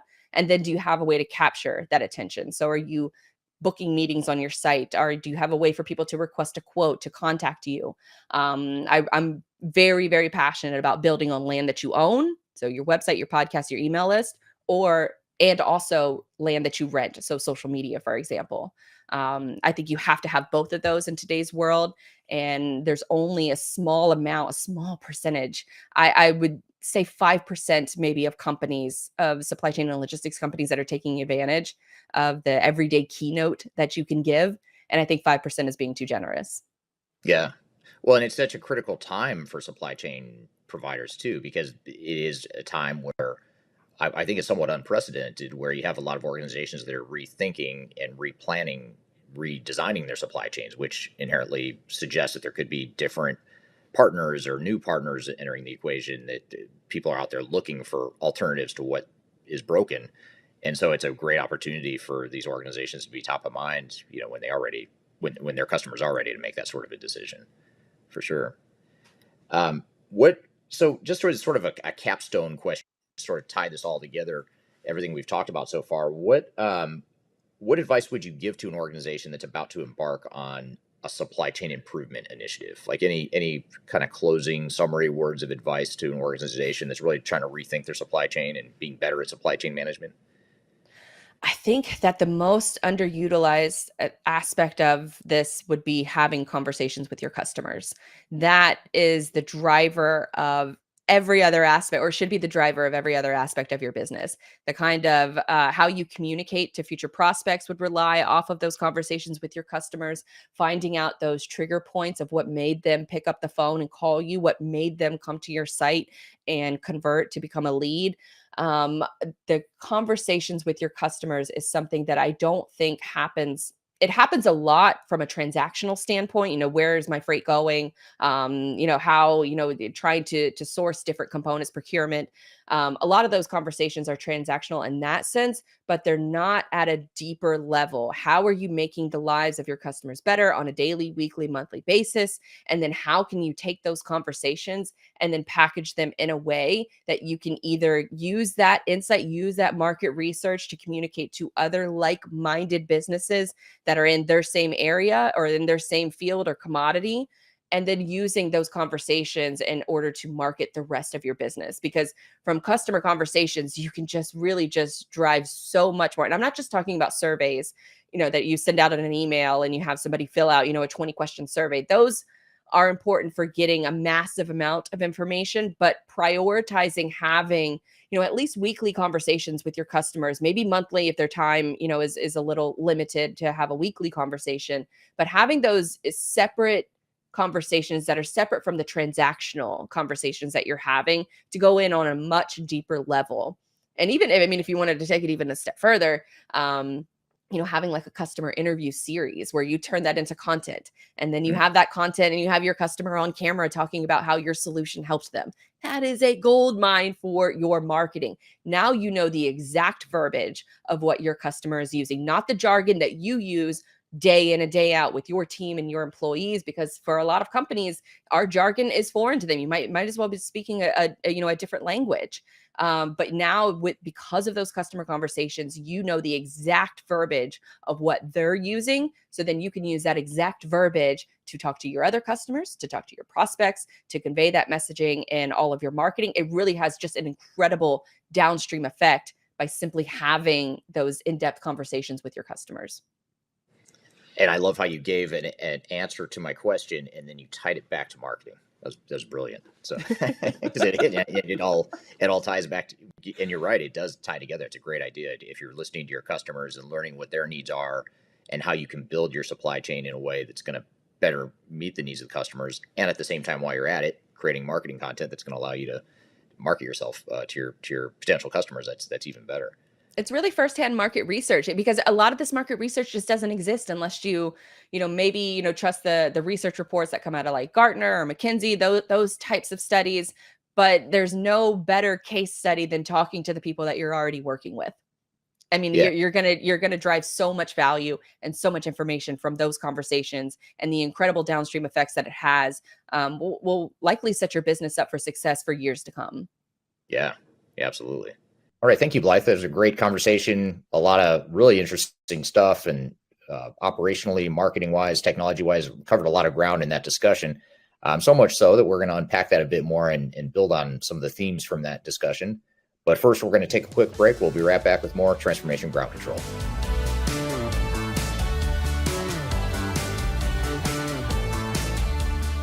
Hi, this is Eric Kimberling, the CEO of Third Stage Consulting.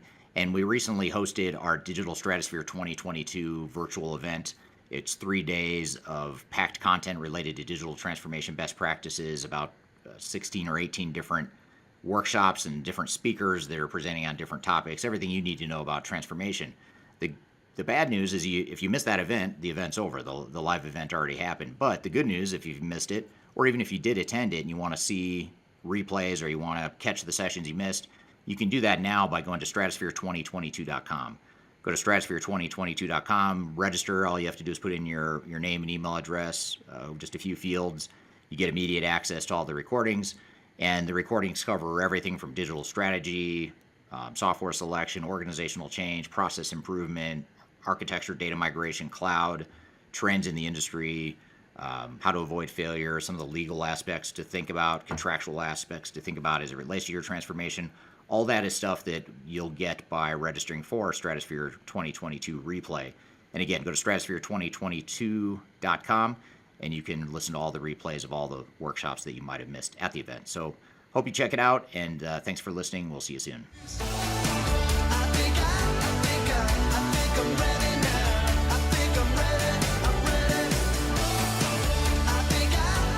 Hello, welcome back to Transformation Ground Control, episode number 82. We just had our guest, Blythe Brumleve, on the show talking about the future of supply chain management.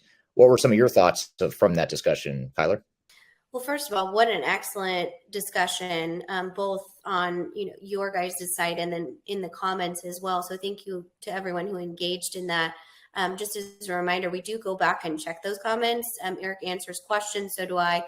So feel free, if you are watching it on any page, to go ahead and comment on that platform. But obviously, I was very excited about this because it comes back to what I get to do here on a day-to-day basis at Third Stage and really just join that conversation. And I think it's really refreshing to see that perspective of that concept of a digital handshake, if you will, or the importance of putting out content in your specific area. I actually got messages on LinkedIn after the live stream of people saying, wow, I'm really excited to engage in more video production content or podcasts or those types of things. So the message was definitely impactful in that conversation. I wondered if I might ask you, when it comes to the digital networking, that we were kind of forced into that transformation with the COVID-19 pandemic, face-to-face conferences went away a lot of the time for a while, and people networked on digital platforms, whether you're talking about LinkedIn, putting out YouTubes, even on TikTok, we get a lot of networking now. We've seen some traction there. Do you think that, how would you as a business owner engage in both a networking digital handshake, but also follow that up with an in-person connection? Because I think, especially in your overall approach, that's still really important in creating that customer and client relationship. Yeah, well, I think that the in-person connection is important, and the digital handshake might be the place to start, but at some point in a lot of industries, especially in ours in consulting, having that in-person connection is important too. So a lot of times it can be anything from in-person events, which we up until the pandemic had hosted frequently, and not so much since, but we'll get back to that eventually. But also just meeting with clients and potential clients one-on-one, in person. That's been a sort of a next evolution in moving from a digital handshake when a client's first thinking of working with us to getting to know them in person, either once they become a client or even as part of their decision-making process. Absolutely. And, fostering that relationship can be important in both that hybrid approach, whether it is, that personalization can still happen in a remote environment through things that might be more intimate, like phone calls, for example. A lot of times emails go a long way, but calling someone on the phone has evolved into something that is more personal and a thoughtful approach sometimes. So I think that there's ways to do that in both a in-person and digital environment. Yeah, for sure. I loved the conversation around kind of the supply chain, the state of the supply chain, if you will, and learning about all of these different creativity pieces to getting where you need to be as a business, whether you're buying a pallet company or, sourcing chips domestically, manufacturing chips domestically, as well. And of course, if we don't say Elon Musk in an episode, it wouldn't be ground control. So obviously we need to, call him out for that, as that's something that he's kind of pioneered with Tesla and understanding what that looks like as far as lithium batteries specifically. I wonder if it is something that you typically as an organization aren't always on the creative side of trying to figure out the next steps. What is some exercises you can go through with your supply chain to make it more flexible and risk adverse if that is something that happens within your industry, whether it's a labor shortage, a logistical issue, over surplus of inventory? What can you do to kind of set the stage to be reactive? Well, a lot of it is having the data and information you need to react and to ideally get to more of a proactive maneuvering and strategic planning for your supply chain. So, looking outside the realm of what historically had been the focus of supply chain management, KPIs and metrics, which used to be, lead time, cost, quality, which are still important, but now you've got to add other dimensions, risk-related dimensions, things like potential geopolitical disruptions, war, port issues. If you know, I know Blythe was talking about the ports in Los Angeles and how Los Angeles, like many other ports throughout the world, are experiencing pretty significant backlogs. So just, having those data points and the technologies to provide those insights, I think that's an important first step. And you just really have to rethink your priorities in your supply chain as well. And how do you create that that culture of change within your supply chain team? We see kind of historically and stereotypically, honestly, that operational professionals can kind of be very straight-laced because they're process oriented, which is their job. So that's a great thing. But how do you create that culture that might be able to shift in these these situations in which they need to kind of react to the marketplace or whatever is happening in their industry. Yeah, well, again, I think having the information is one step, but then also just educating and teaching the humans, the employees within your organization to, how to use that information, how to think differently about the supply chain. It's really it's a cultural and mindset shift that you really need to lead your organization through. And so that's the way I would approach it, is looking at all the different dimensions of that change, on the people, process, and technology side of it. Absolutely. And I loved your conversation around having that conversation with customers and that kind of content development work stream.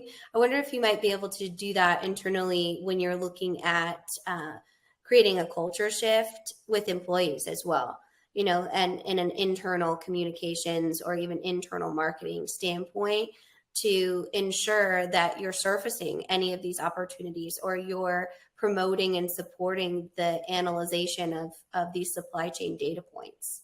Yeah, I think that is something that organizations need to do or should do. We actually had, interestingly and coincidentally, we had one company that reached out to us recently, and it's not a client of ours. It's just an organization that had recently gone through digital transformation, and they wanted their CIO to be on this podcast.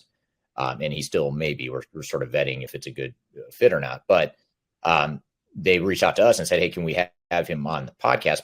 Partly because we want to share some of our lessons and best practices, but also partly because we want to do sort of it's part of an internal marketing and PR campaign to get employees excited about the project and where they're headed and that sort of thing. So I thought it was really interesting that some organizations are thinking that way. They're thinking about not just the outwardly focused side of things and what the impact is to suppliers and customers and things like that, but also when they're going through digital transformations or supply chain improvement initiatives, they're looking at, how can we market that and bring people internally along for the ride as well, which is obviously very important. Yeah, absolutely. That's really interesting. And definitely just showcases having that content, whether it is you did a very, professional live stream, or you just jump on, the video on your computer or your phone and have an authentic conversation. There's platforms that consume both of those types of polished versus more authentic and conversational content production and assets. So I think that that's really interesting, whether using that externally or internally. Having it is the first step, and creating it is the first step. And both you and I as content creators know that it's not perfection. Our videographer is a genius when it comes to editing out all of the things that, the mistakes we made. So there's no perfection needed to kind of join that conversation or produce that type of content. So I think I'm gonna have to ping Blythe to see if she's gonna answer my climate change question, because I'm not mad at you for asking that, but I actually am, because I'm really interested in how that, especially in the maritime industry, how that kind of affects that, because it's a completely different way of thinking. But I think it goes along with her answer and recommendation to just flexibility. She mentioned a lot of different companies that bought their own barge or went to a completely different port on a completely different side of a continent, right? Those are big changes, but they gave the business the opportunity to take control or have at least some influence on their supply chain internally, which I think is so important, not only from a data perspective, but creating action steps out of that data, creating or breaking down barriers that you might see from any sort of bottleneck now is a real thing that businesses can engage in as far as a strategic approach to supply chain management. Yeah, absolutely. And by the way, I meant to get to your question. Sure. I saw your question about supply chain. I got to one of your questions, just not that one. But actually, that was what I really wanted to get to, but we ran out of time, unfortunately. But that is an interesting one. We didn't even touch on the whole climate change, and I think someone on LinkedIn, someone commented on another unrelated post talking about that too. How can supply chains track climate impacts in a way that's going to be, they're coming out more from a compliance perspective, being compliant with local regulations and things of that nature. So even if whether you agree or disagree with the organizational role in contributing to climate change initiatives, whether you like it or not, I mean, that's sort of where a lot of governments throughout the world are headed in terms of regulations and that matter. So you're going to have to get to figure that out. So I think it's a great point, and something that could be a whole separate thread or a topic of focus for sure. Yeah, supply chain compliance. We'll have to see if maybe we can get a collaboration on TikTok to see if we can do something that we put out to our audience that she answers that in kind of a short form. And I loved your idea of going back and answering all of those questions in a short form video, because I think it's a great opportunity for everyone else to join the conversation. They can do the same. It's not, something that is just related to third stage. Joining that conversation and helping businesses optimize all areas of their operations and technology is something that I think anyone in our audience is committed to helping and doing. So room for a lot of people in that conversation, but what a great live stream. Such great information. I do hope that you guys do a part 2, because I think everyone really enjoyed it. Yeah. I'd love to have her back on the show. That was super interesting. And it was very, very good stuff, and a lot we didn't get to. So it was a lot more we could cover. So thanks for everyone for the great questions on there, including you, Kyler. Sorry I didn't get to your climate change question. We'll definitely get to it next time. So good. No worries. I only asked about 4,000 questions on those ones, so no. That's good though. We need that the not the cheerleading, but the engagement. The behind the scenes engagement. It always helps in those live stream situations. Well, good. Well, thank you again to Blythe for being on the show and to the great questions we got from the audience. We're going to shift gears and bring on our next guest, who's Dave Beldyk, a senior manager at Third Stage Consulting. Unlike Blythe, he has been on the show before. In this particular clip we're going to play for you is from our recent Stratosphere conference, where Dave gives a presentation about operational excellence. So we're kind of continuing with that operation supply chain theme here on this episode, and going to dive even more into it with Dave. So we're going to take a quick break. When we come back, we'll have Dave Beldyk on the show to talk about operational excellence. You're listening to Transformation Ground Control.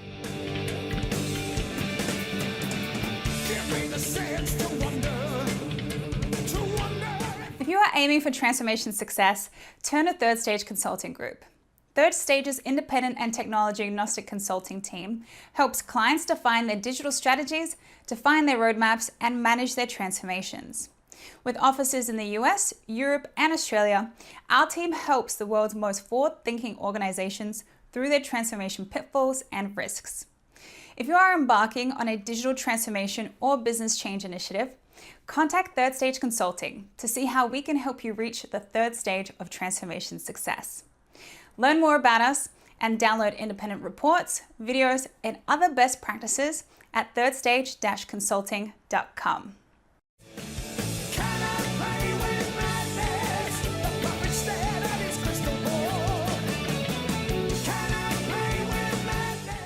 Hello, welcome back to Transformation Ground Control, episode number 82. My name is Eric Kimberling here with Kyler Cheatham, and we are excited for our next guest. We're going to actually play you a clip of this guest, Dave Beldyk, who's a senior manager at Third Stage Consulting.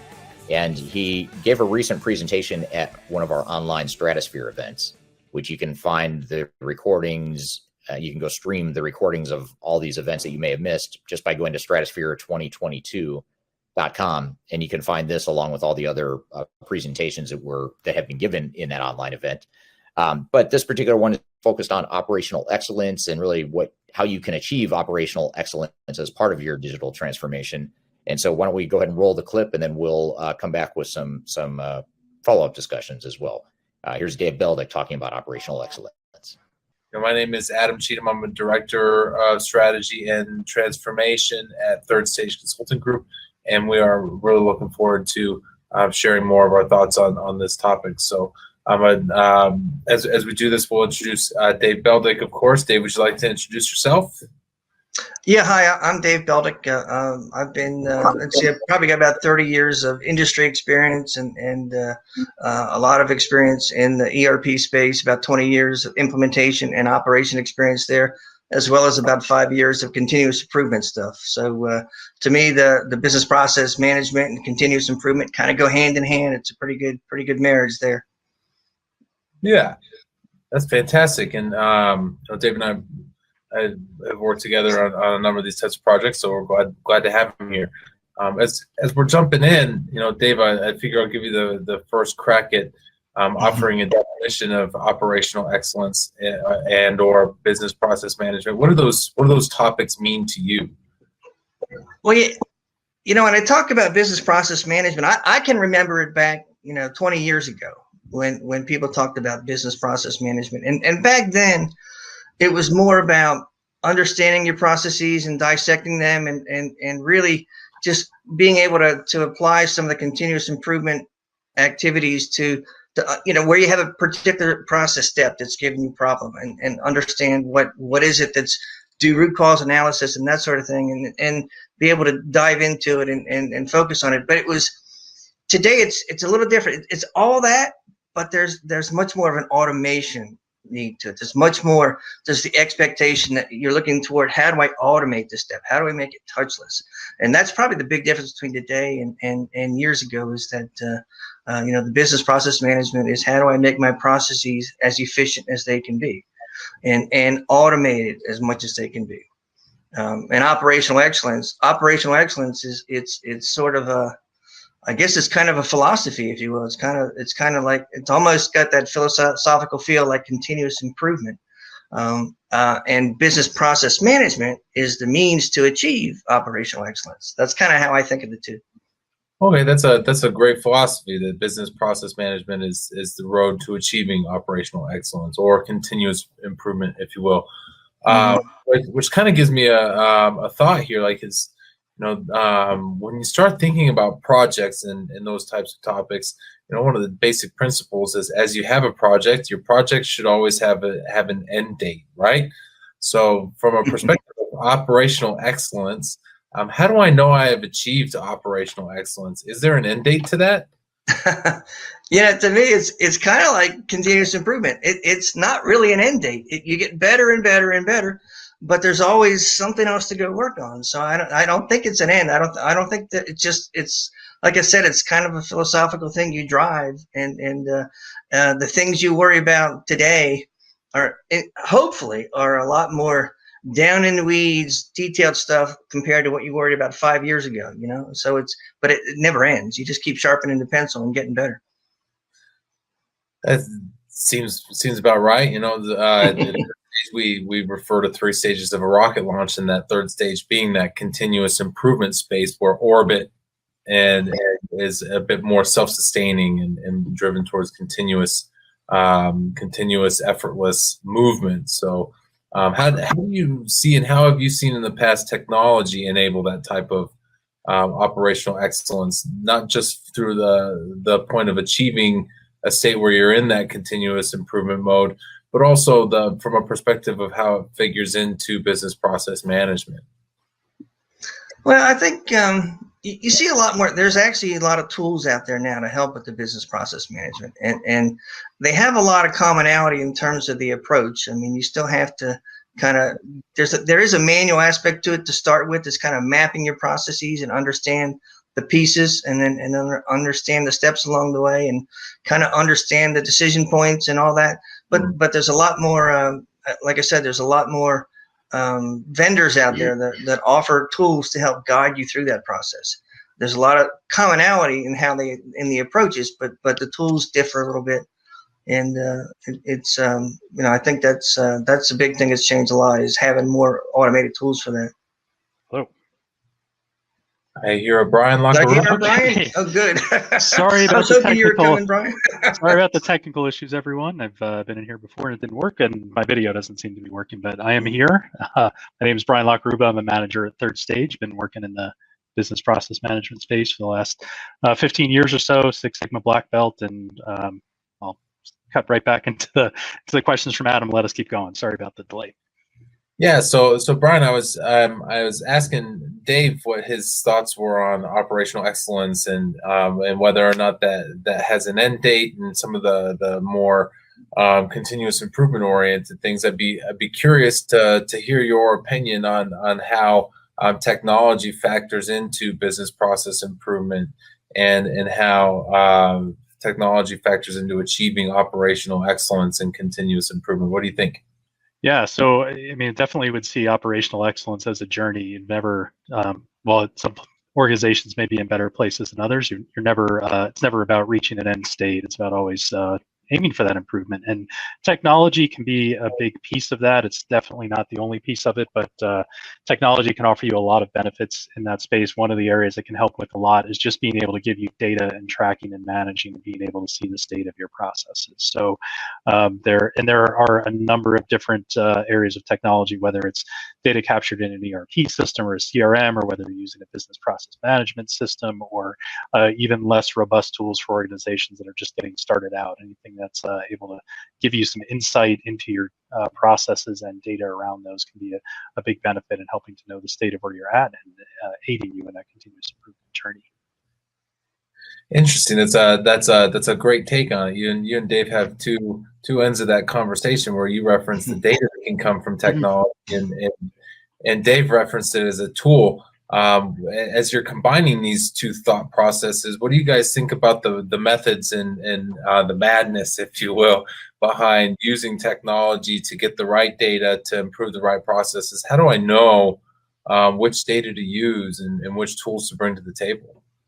Sure. Well, you really need to start forgetting the technology, because it's not an end, it's a means to an end, is looking at it from a strategic standpoint. Is where are you trying to go as an organization? What are the key factors that are going to take you there? So understanding, is it specific processes in support of our customers that we really need to achieve, and specific customer goals that you're going after, and what's going to help you there? In some cases, it may be really driving towards a technology solution that gives, say, your customers access into and interaction with your processes, that you're able to help them be an active and engaged participant in them.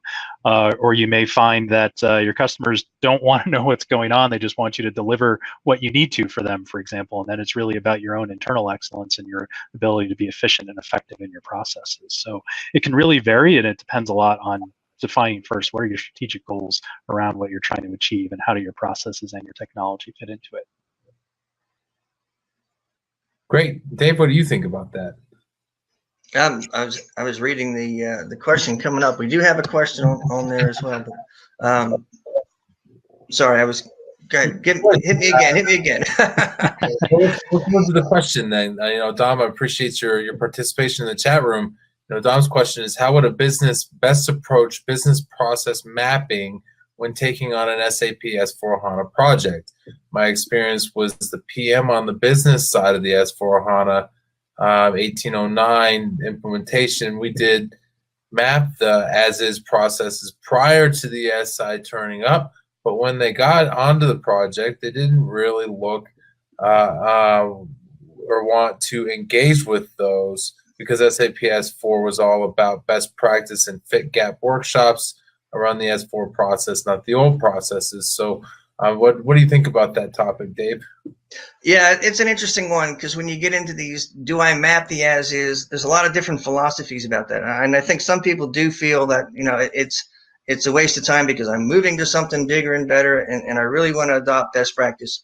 But I think it's important to understand where your pain points are. And what's giving you fits. And I also think it's worth mapping the handoffs. To me, that's one of the biggest things. If I was going to map, and I wanted to give mapping the as is a light touch, I would try to map the key handoff things that happen between areas, and the things that happen when things go wrong, when it's not the happy path, but something goes wrong and now I've got to deal with it. Typically, that's where the pain points come into play. That's where the challenges come into play. And that's where you want to make sure, especially if you know you've got something that's giving you fits today, don't assume it's going to magically go away in the future. You got to challenge that, and you really have to make sure that you ask your system integrator. Make sure you identify the pain points, even if you haven't done the full-blown as-is mapping. Identify your pain points, and then make sure that those get addressed. I think that's a key thing. Gotcha. So that if I were to paraphrase that, would you agree with the idea that your current state is still important in your future state? and understanding where you are and what improvements to target to resolve those pain points is still an important part of transformation. Yes, but I do get the point, as you can spend an awful lot of time and money doing very detailed maps of the as is. And quite frankly, in my experience, 70, 80% of that I won't touch again. But that 20%, getting the right 20%, that's the really important part.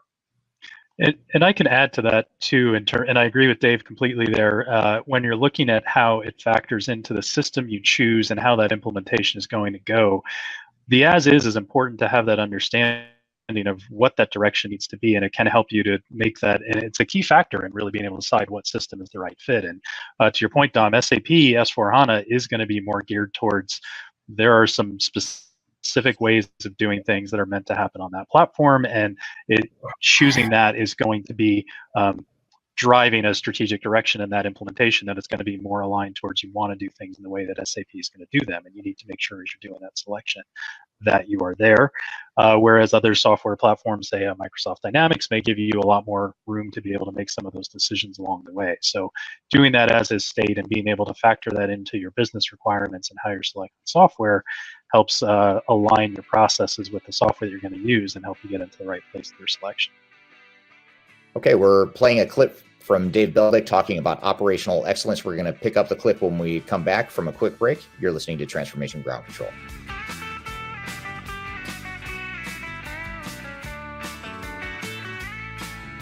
If you are involved in any sort of digital transformation or business change initiative, you will want to download the 2021 Digital Transformation Report. With its comprehensive overview of business and technology trends and best practices, this report is a must-have guide for any transformation project or executive team. Download this free report by visiting Third Stage Consulting at thirdstage-consulting.com. You can also visit our website to learn more about us, or download independent reports, videos, and other best practices. Again, visit thirdstage-consulting.com today to learn how to take your transformation to the third stage of success.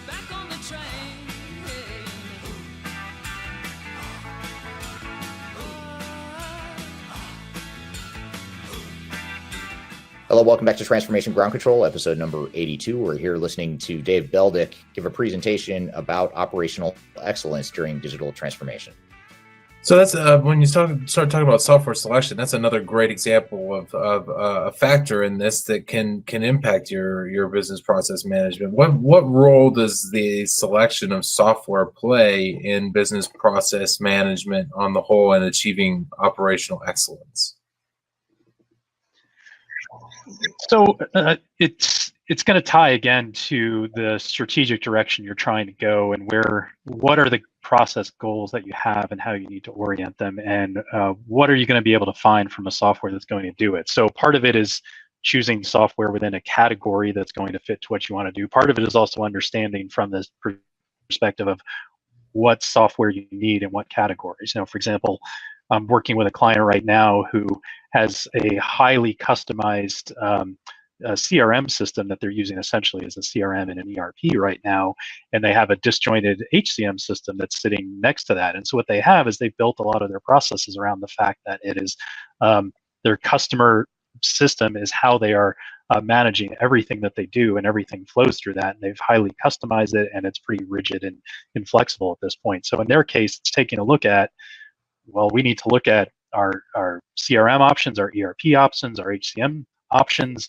what the add-ons need to be, how the different platforms are going to factor into that. So it's really being able to help them through all of that and to focus that on what are their key goals around that, which in their case is they're a membership-based nonprofit. It's how do you associate your support your members as much and engaging in your services, and starting from there and choosing the technology that's going to help from there, and then making the follow-on decisions following that.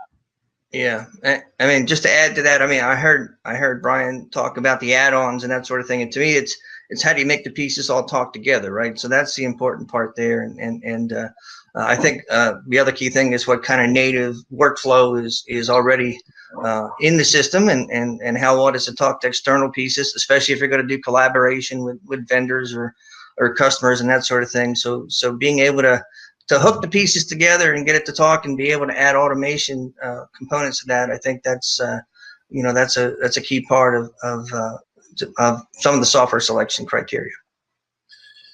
Gotcha. And as we're talking about technology in this process improvement, process management, operational excellence space, there are two different viewpoints on this that that kind of predominate in the industry. One of them is that technology should drive the process improvements, and the other one is that the business should drive the technology. What kind of factors and trade-offs do you guys see between those two scenarios where technology is the driver versus when the business is the driver?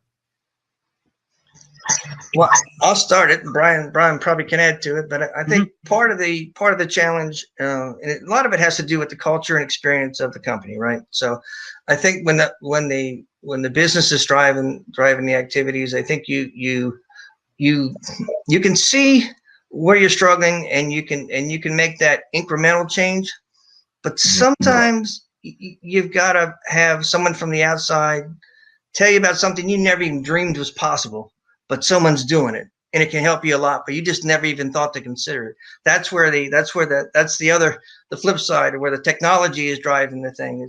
Suddenly there's something that you weren't aware of that now could be a game changer for you, and incrementally you wouldn't sneak up on it. It's that kind of thing. So I don't have a great example of that. I've seen some, but I can't think of one right now. But I mean, so it does sort of go to me. I think both have to play to see the whole picture.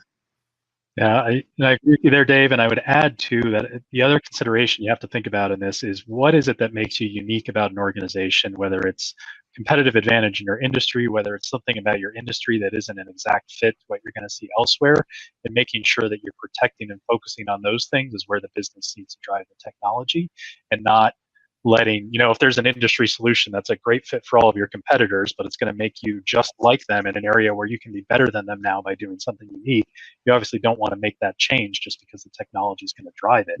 But if it's in another area where it's a basic just operational function that you have to be performing in a unique way just because it's the way you've been doing it over the years, and but you're not really doing anything that needs to be different from anyone else, then that's a great opportunity to say, you know what, we can adopt practices that other organizations are using and do the way the technology is going to drive those processes, and not worry about trying to stick to the way we're doing it just because that's what we've done.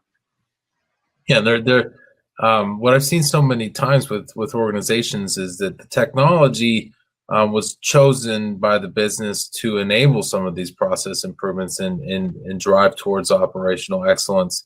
But eventually the business outgrows the technology, and then the technology becomes the reason why the business can't do things. How do I know when my technology is preventing me from achieving operational excellence? Question, Adam, and it's really important there to be able to take a step back and to spend some time into to mapping your processes. And to Dave's point earlier, this is where you do want to make sure to take a step into them, to start looking at what your handoffs are, to look what you're trying to accomplish with these processes, and to get an understanding, and really asking a lot of why. Having a session like this, mapping a process isn't just about getting the steps captured on a document. It's about understanding the why behind each of them and what's driving doing the things the way that you are, particularly the things that may be unique. So as you start getting into that, if you ask the why question enough, you may find people saying, well, we've just been doing it this way because that's what the system was designed to do 20 years ago, and that's how we make it happen. So if you are really focusing on that and driving it towards the conversation about what are you trying to achieve for your customers at any given step along the way, how is our technology versus what our people are doing, how are those playing into it, then you can start driving out some answers there. Yeah, I think that's exactly right. I think the why we talk about, in the continuous improvement space, you talk about the 5 whys when you're doing root cause analysis and drilling in deeper, and it's the same sort of thing applies here. If I'm trying to automate a step and I'm struggling to do it, it's the why. Why can I not do this? What is preventing me from doing that? And then as you drill down into that, you'll finally get to a point where you can't go any farther without changing some functionality or capability of your system, and that's when you start to bump up against enough of those, then it's time. But as long as it's something that's within your control and you can change, or if you're working with a vendor and like let's say you've got a vendor who's invoicing you and you've, let's say that you're trying to automate some of the invoicing stuff and you struggle with the fact that their invoices don't come in with both a PO number and a line item and all that stuff. So you work with them to make sure they include a line item in their detail, and then you take that next step. But if you start to bump up against it from a system standpoint where the system doesn't, you no longer have the capability to take that next automated step, then I think that's when you start to, when you get enough of those under your belt, it's time to say, okay, we've got to do something different. Especially if you do research and you find out that others are doing it, and they're doing it in different systems and having and making great strides in doing it. That's an indicator that you're stuck a little bit. Yeah. And why can't I just customize my system some more to handle that? Yes. Customization. You want that one, Brian, or you want me to take it? You can start it, Dave. Okay. Strong yeah. So, obviously, customization. Now, I will say one thing. When I talk about customization, and when others talk about customization, I hear people that say customization, bad word, never, ever do it. And what I found is that there's degrees of customization. I would say never, ever change the core code, but you can do some things that'll automate the execution of the core code so that it simplifies things. And in fact, that's what BPM is all about too. So, but when you start trying to do something that the ERP system was not designed to do, and you start to put in some of that kind of customization, now suddenly, when a service pack comes in or you're ready to do an upgrade, now you struggle, and it's almost impossible. And these ERP systems are so highly integrated. You push something here and something pops out over there. You got to be really careful with that sort of stuff, because you can just tie yourself in knots, and next thing you know, you can't take advantage of upgrades, because now you're stuck, because you've boxed yourself into a corner. And so I have a softer view of customization than some people, but don't touch the core stuff. Don't touch it. And I agree, Dave, with the risks and the challenges associated with customization, and that it's a mindset that pretty much any organization going in should, anytime you're considering a customization, you should look long and hard at that and think there's probably good reasons not to do that, and an organization may be more inclined to stick more with that current process. However, I will add that the exception will be, in that case, tying back to what I said earlier, when it is something unique about your business, when it is something very specific to what you do, that a software that may be a great fit in other ways just doesn't do something specific that you absolutely need, and you don't have another option for that. You don't want to change those core capabilities of your business in a way just because the software does. So those would be the cases when you do have to consider a customization. But that should give you an idea of how you should really think about those trade-offs. It needs to be fundamental to who you are as a business. It doesn't just need to be something that you like because it may be a little more efficient, or you've had some nice comments from customers here and there. It needs to really be central to what you do. Yeah, that's part of that's a great great topic. Like, from a perspective of being able to prove out business value, right? Like, is it worth it? Is it worth it to customize the software? Is it worth it to get more software? Is it worth it to get new software? What are some of the factors that you guys would see being involved in being able to tell, is it worth it to make this business process change?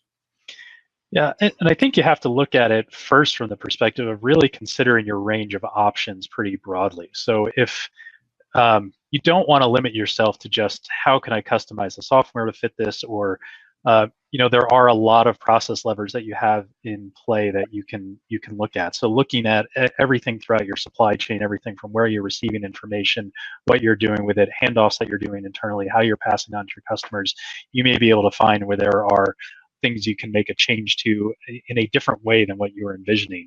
So you first want to start with really looking across the range of what the options are, and then you can really make it a methodical approach towards these are the set of options that we do have here, and then you can lay out, customization would be one of those options on the range of putting a lot of risk into your long-term maintenance, but having something very specific to what you want to do versus, say, another change that might require a lot of internal change, in which case you'll want to set up some change management procedures and activities through the course of your implementation to help your people through those, or possibly looking at what the impacts are to your customers, and maybe you have to do some messaging to them and support them in a change, or do some other trade-offs to be able to enable it for them. So you really need to lay out across a wide range of what the impacts are and be able to take a look at those in a structured approach to say, this is the totality of what we're looking at and how we're making that change. So it can be really an informed decision. Gotcha. And Dave, what do you, from a perspective of the people side of things, and we're talking about change, and as you know, change management is near and dear to the hearts of Third Stage. How does the people side of change factor into operational excellence and business process management when you're trying to decide what it is you should do? Yeah, so I was kind of, as Brian was talking, I was thinking of an example of something that I had done way back when, and actually does kind of very much get into the people side of things. So maybe I'll kind of say the example. There was a debate about a particular type of customization, and these folks, the CSRs, were doing some. It was something where they had a customer consignment, and every month, or every week, they would create a customer consignment bill, and they would have hundreds of batches, and all the batches were all different weights and stuff like that.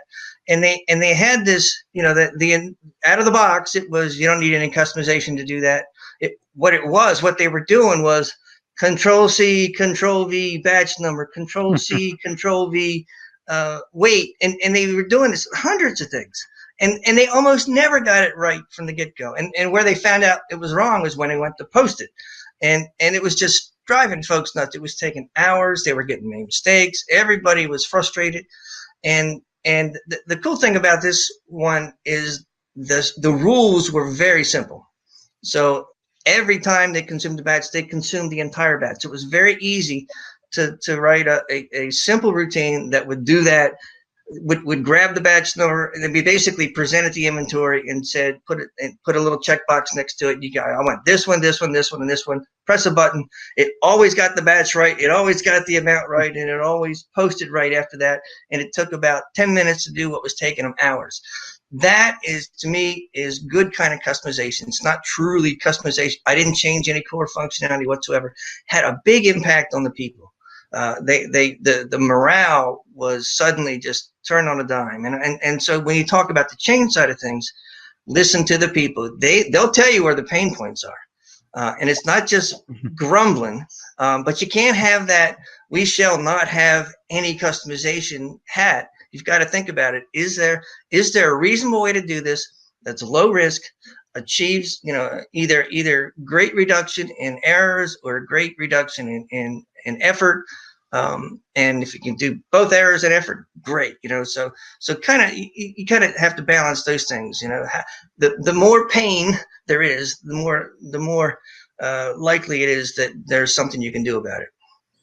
Yeah, that's a great topic to expand upon, and as you start thinking about how you change technology and how it is you implement a piece of technology to achieve some of those goals. We had some questions yesterday regarding how to ensure operations are ready for that go live, whether it be a new change that's being just rolled out to an existing system, or a whole new upgrade, or a brand new implementation. How do you make sure that your operations are ready for that?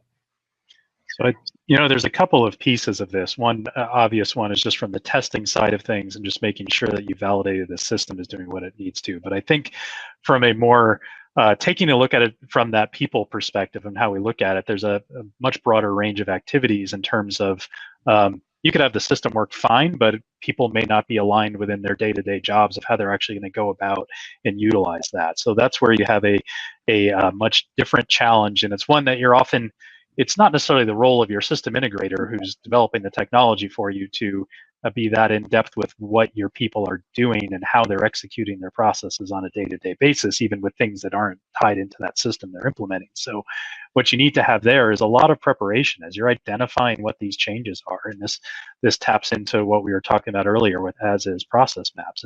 As you're identifying those changes, you need to know enough about what the current state is to be able to know what the nature of what your future state is doing to change your processes and to change the way your people work. So you want to be tracking what those major changes are, what the things are where people are going to have to adapt their behavior.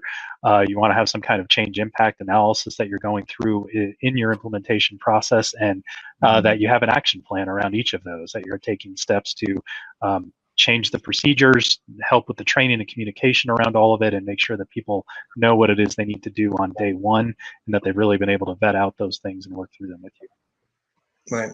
And to add to that a little bit, I think the thing that I like what you said, Brian, about making sure you've got the testing and the scenarios and all that stuff played out.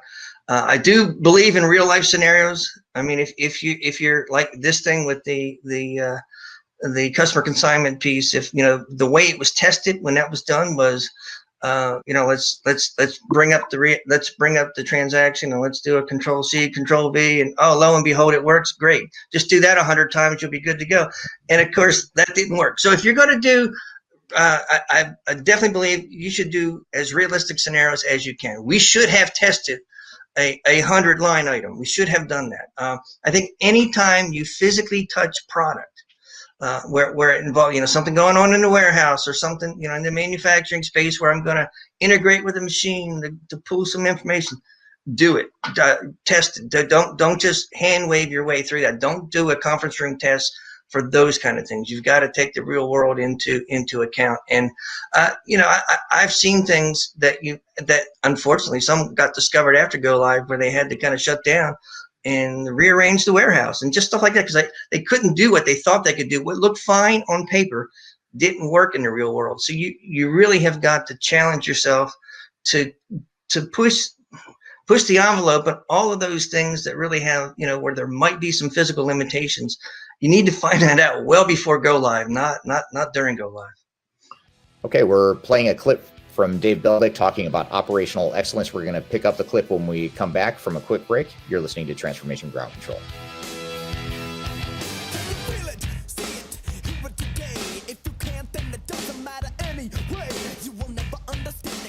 If you are aiming for transformation success, turn to Third Stage Consulting Group.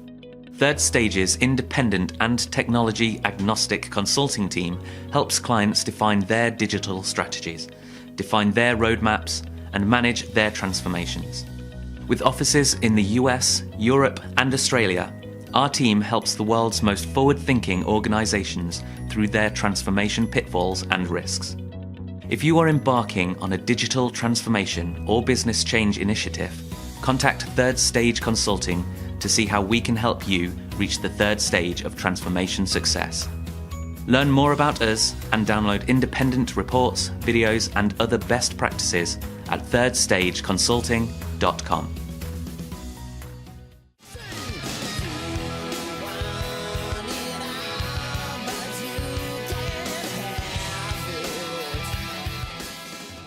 Hello, welcome back to Transformation Ground Control, episode number 82. We're here listening to Dave Beldyk give a presentation about operational excellence during digital transformation.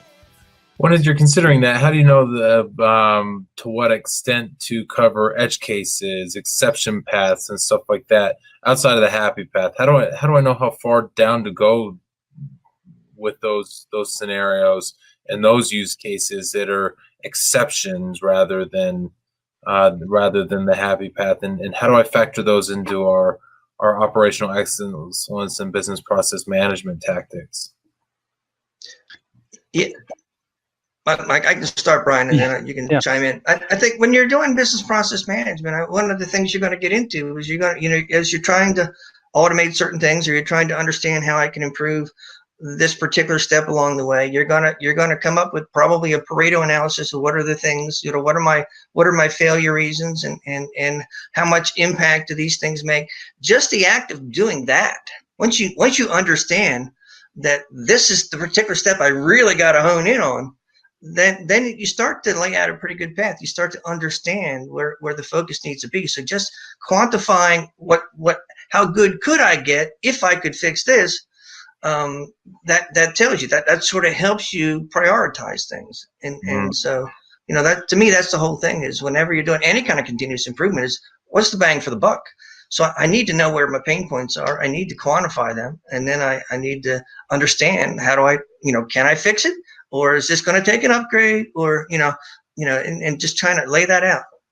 Can I eliminate some of those exception paths with process improvements? Absolutely. And, I think the thing you need to take a look at in that too, in addition to the question of why, when you're going through your current state, it's how much. And ideally, you're going to have data on that. So the more you're able to have data around your processes in your system and can answer that question objectively and clearly, the better. But even if you don't have the data that's telling you how much, because it's very common, you get in a session talking about current state and people are going to say, oh, this was the most painful thing ever. And then you ask about it and you say, well, it's only happened once in the last 2 years, but it just happened, last week, and I had to spend 4 hours on it. And that's a real pain, but it's also not one you want to design your process or your system around. And to your point, Adam, of can you eliminate those, you do have to get creative in how you're looking at what your options are for this. So I want to give an example of one where it's a very different type of example. I love Dave's example on the copy paste and what the challenges were there. The example I want to talk about I worked with a retirement services provider who they prided themselves a lot on being able to, meet whatever it is that the customer asked for. And that tied into their competitive advantage and what system they were using.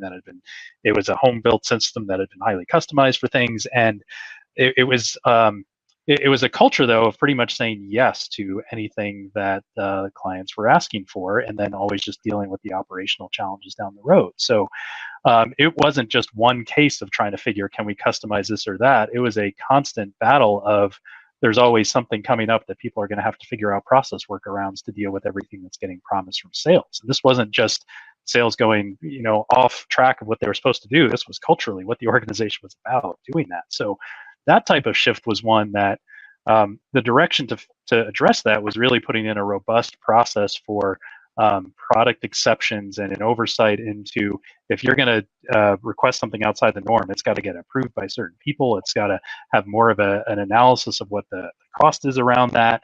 And there was also an increase of charging customers for certain things that if you're going to look for something like this, then we're going to have to charge you for that. So this was a case where they were able to knock out a lot of the challenges just through a pretty big cultural shift that required a lot of change with their customers and internally to be able to make those shifts. But in that case, it was not the technology that was the need. It was about what they had to change from a people perspective, culture. Yeah.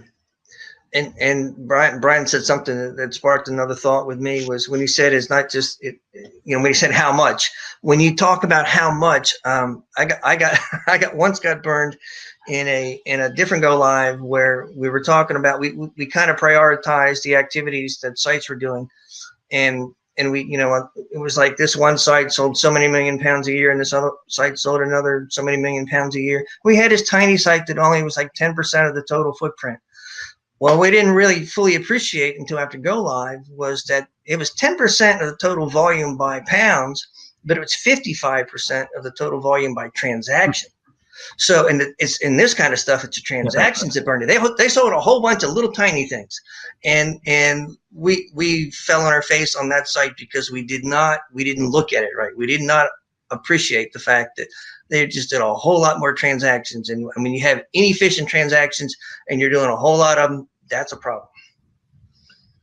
Yeah, there's so many balances between different sites and stuff like that. I've had clients that have offices in New Zealand or the US that are very expensive to hire personnel to manage processes. So automating it becomes a big part of that process improvement. Where on the other hand, and there are other places where labor is far less expensive. And so it may make more sense to have people do those things. And from a perspective of operational excellence, the training versus the automation are two very different sides of that coin. So I definitely appreciate that example quite a lot, Dave. Brian also said something that came up that triggered something in my mind. What role does governance play in operational excellence and business process management? Yeah, so yeah, I'll start, Dave. Go ahead, You'll Brian. have more to add. So, yeah, I mean, governance is critical as with any enterprise activities, and there are a few layers of how you can look at this. One of the key things, just from a pure process focus, is business process owners, making sure you really have a clear definition and line of sight into who is responsible for overseeing that process, for managing it, knowing the status of how things are going, accepting changes to it. As you're introducing new products and services or new types of customers, there's going to be impacts to your processes, and someone's got to own those and be able to deal with what the changes are going to be, to prep people for what's going to happen, to say, hey, the impact of this is massive, and we need to have some senior decision making around whether this is something we can afford to take on, to be able, or is this going to be a minor increase in revenue that's going to be so catastrophic to the way we operate that it's going to hurt us in a lot of ways. So, having governance from that perspective, and business process owners who have a line into the senior leadership who need to be involved. And then you have other areas as well from governance that are going to play into your processes, even if they're not a specifically process focus. Things like data governance. Bad data will absolutely have a big impact on your processes and cause a lot of workarounds and extra efforts around it. So I don't want to get too deep down the data rabbit hole. That's a whole topic in and of itself, but that's a big one. Things like project governance as well, as you are implementing things on new projects, making sure you have that type of oversight. So. And I know that was something Stuart talked a lot about in our last session too, of what it looks like to do an implementation, kind of the oversight you need from a project perspective. Yeah. And so for me, the governance, that's kind of the business rule side of things, right? That's where you kind of get into the decision points, and how do you make this decision? What makes it allowable or not allowable? And a lot of times folks get caught up with thinking about governments in terms of authorization and who it has to go through and stuff like that. But when you try to do this kind of business process mapping, it's business process management, I should say. It begins with business process mapping, but ultimately it's the management side, right? You have to ask the question. So what logic are you using to make these decisions? And then, can I, to me, governance should be about defining the rules and then automate as much as you can. So I don't, when folks are going through authorizing things, I don't like it. I don't like the notion of it has to go through this person and this person and this person. I'd like to, it may have to for a variety of reasons, because of authorization limits and stuff like that. But the key thing is, when you're deciding things along the way, what are the criteria you use to make that decision? Can I automate that? Do I have enough data to be able to do that? And if not, how could I? And so when you think about it that way, then now suddenly my governance is no longer, I'm not just the person who has to check this off. I'm the person, or one of several, that have to decide what the rules are, and then my system takes care of the actual transactional piece. That's kind of.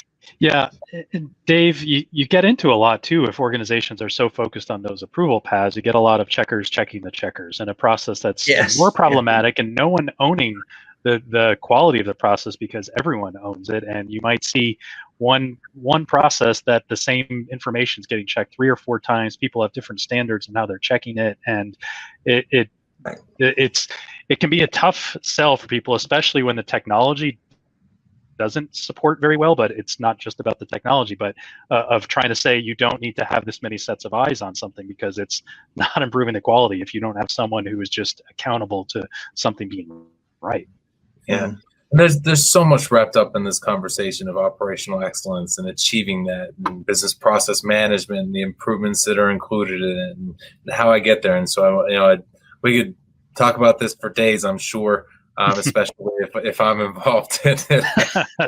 Be a bit long-winded sometimes, so I want to thank everybody that joined us today. Thank both of you guys, Dave and Brian. We really appreciate your guys' expertise on this. All right, thank you, Dave. Great presentation as always, and really interesting stuff addressing the process side of the people, process, technology triangle of digital transformation. So thank you for that deep dive. There's a couple interesting takeaways and threads we want to pull on as part of the follow-up discussion. But first, we're going to take a quick break. You're listening to Transformation Ground Control.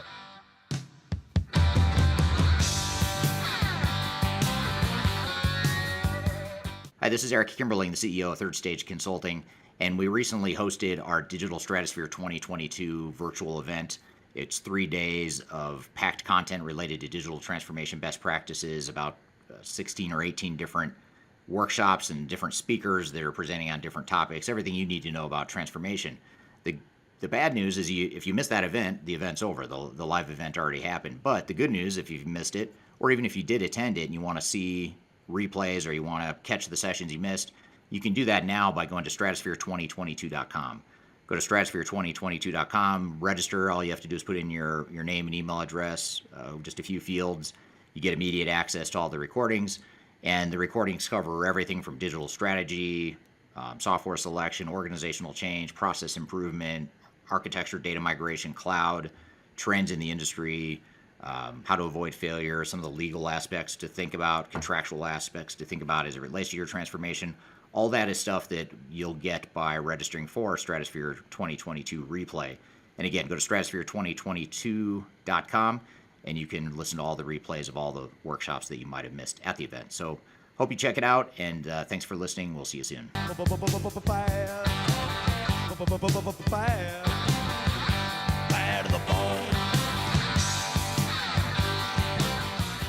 welcome back to Transformation Ground Control, episode number 82. And we just had Dave Beldyk on the show, Kyler, talking about operational excellence. What were some of your thoughts and takeaways from that presentation?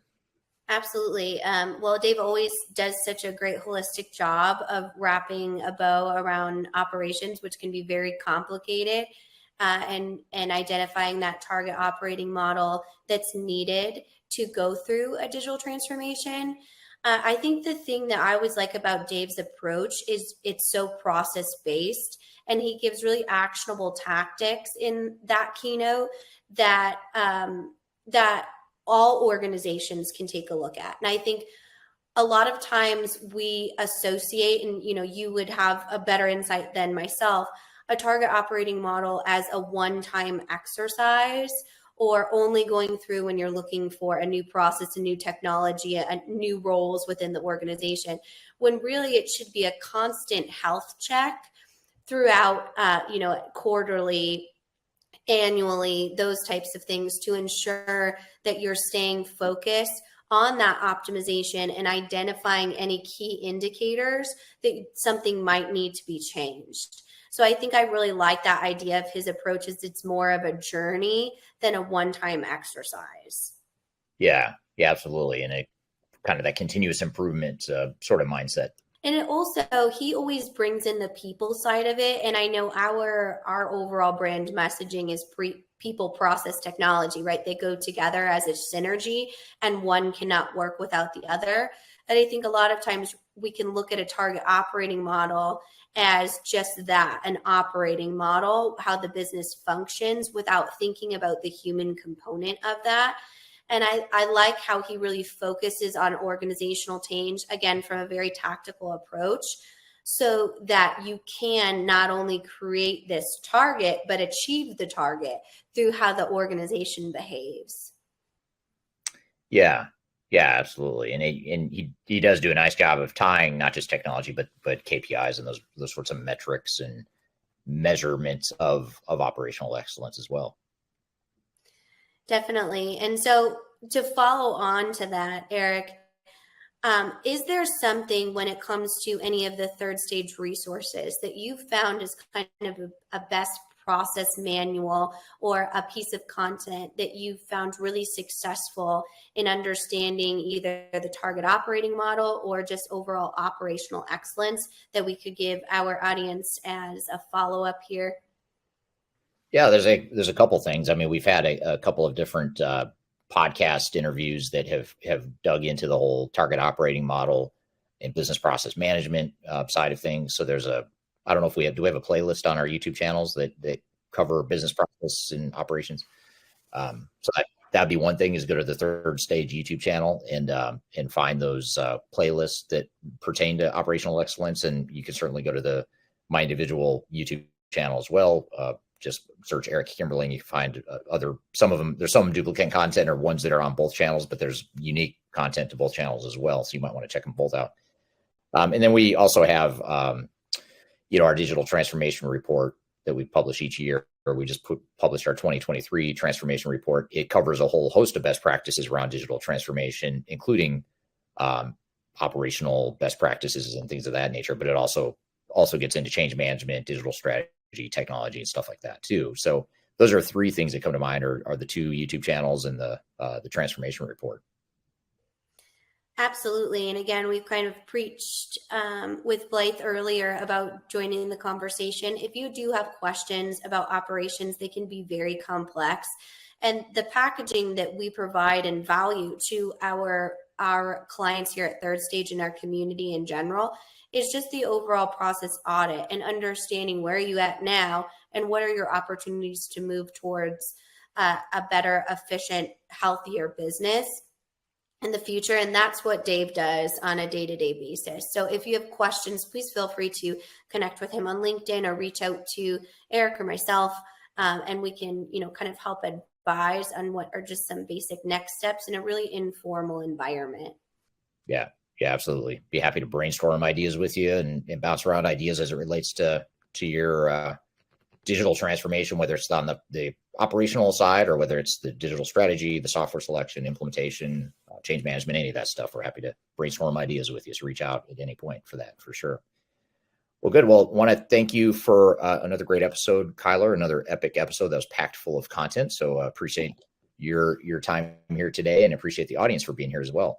And be sure to like and subscribe to the podcast in this particular episode and share it with colleagues if you think they would find it interesting. We'd love to get the word out to more people.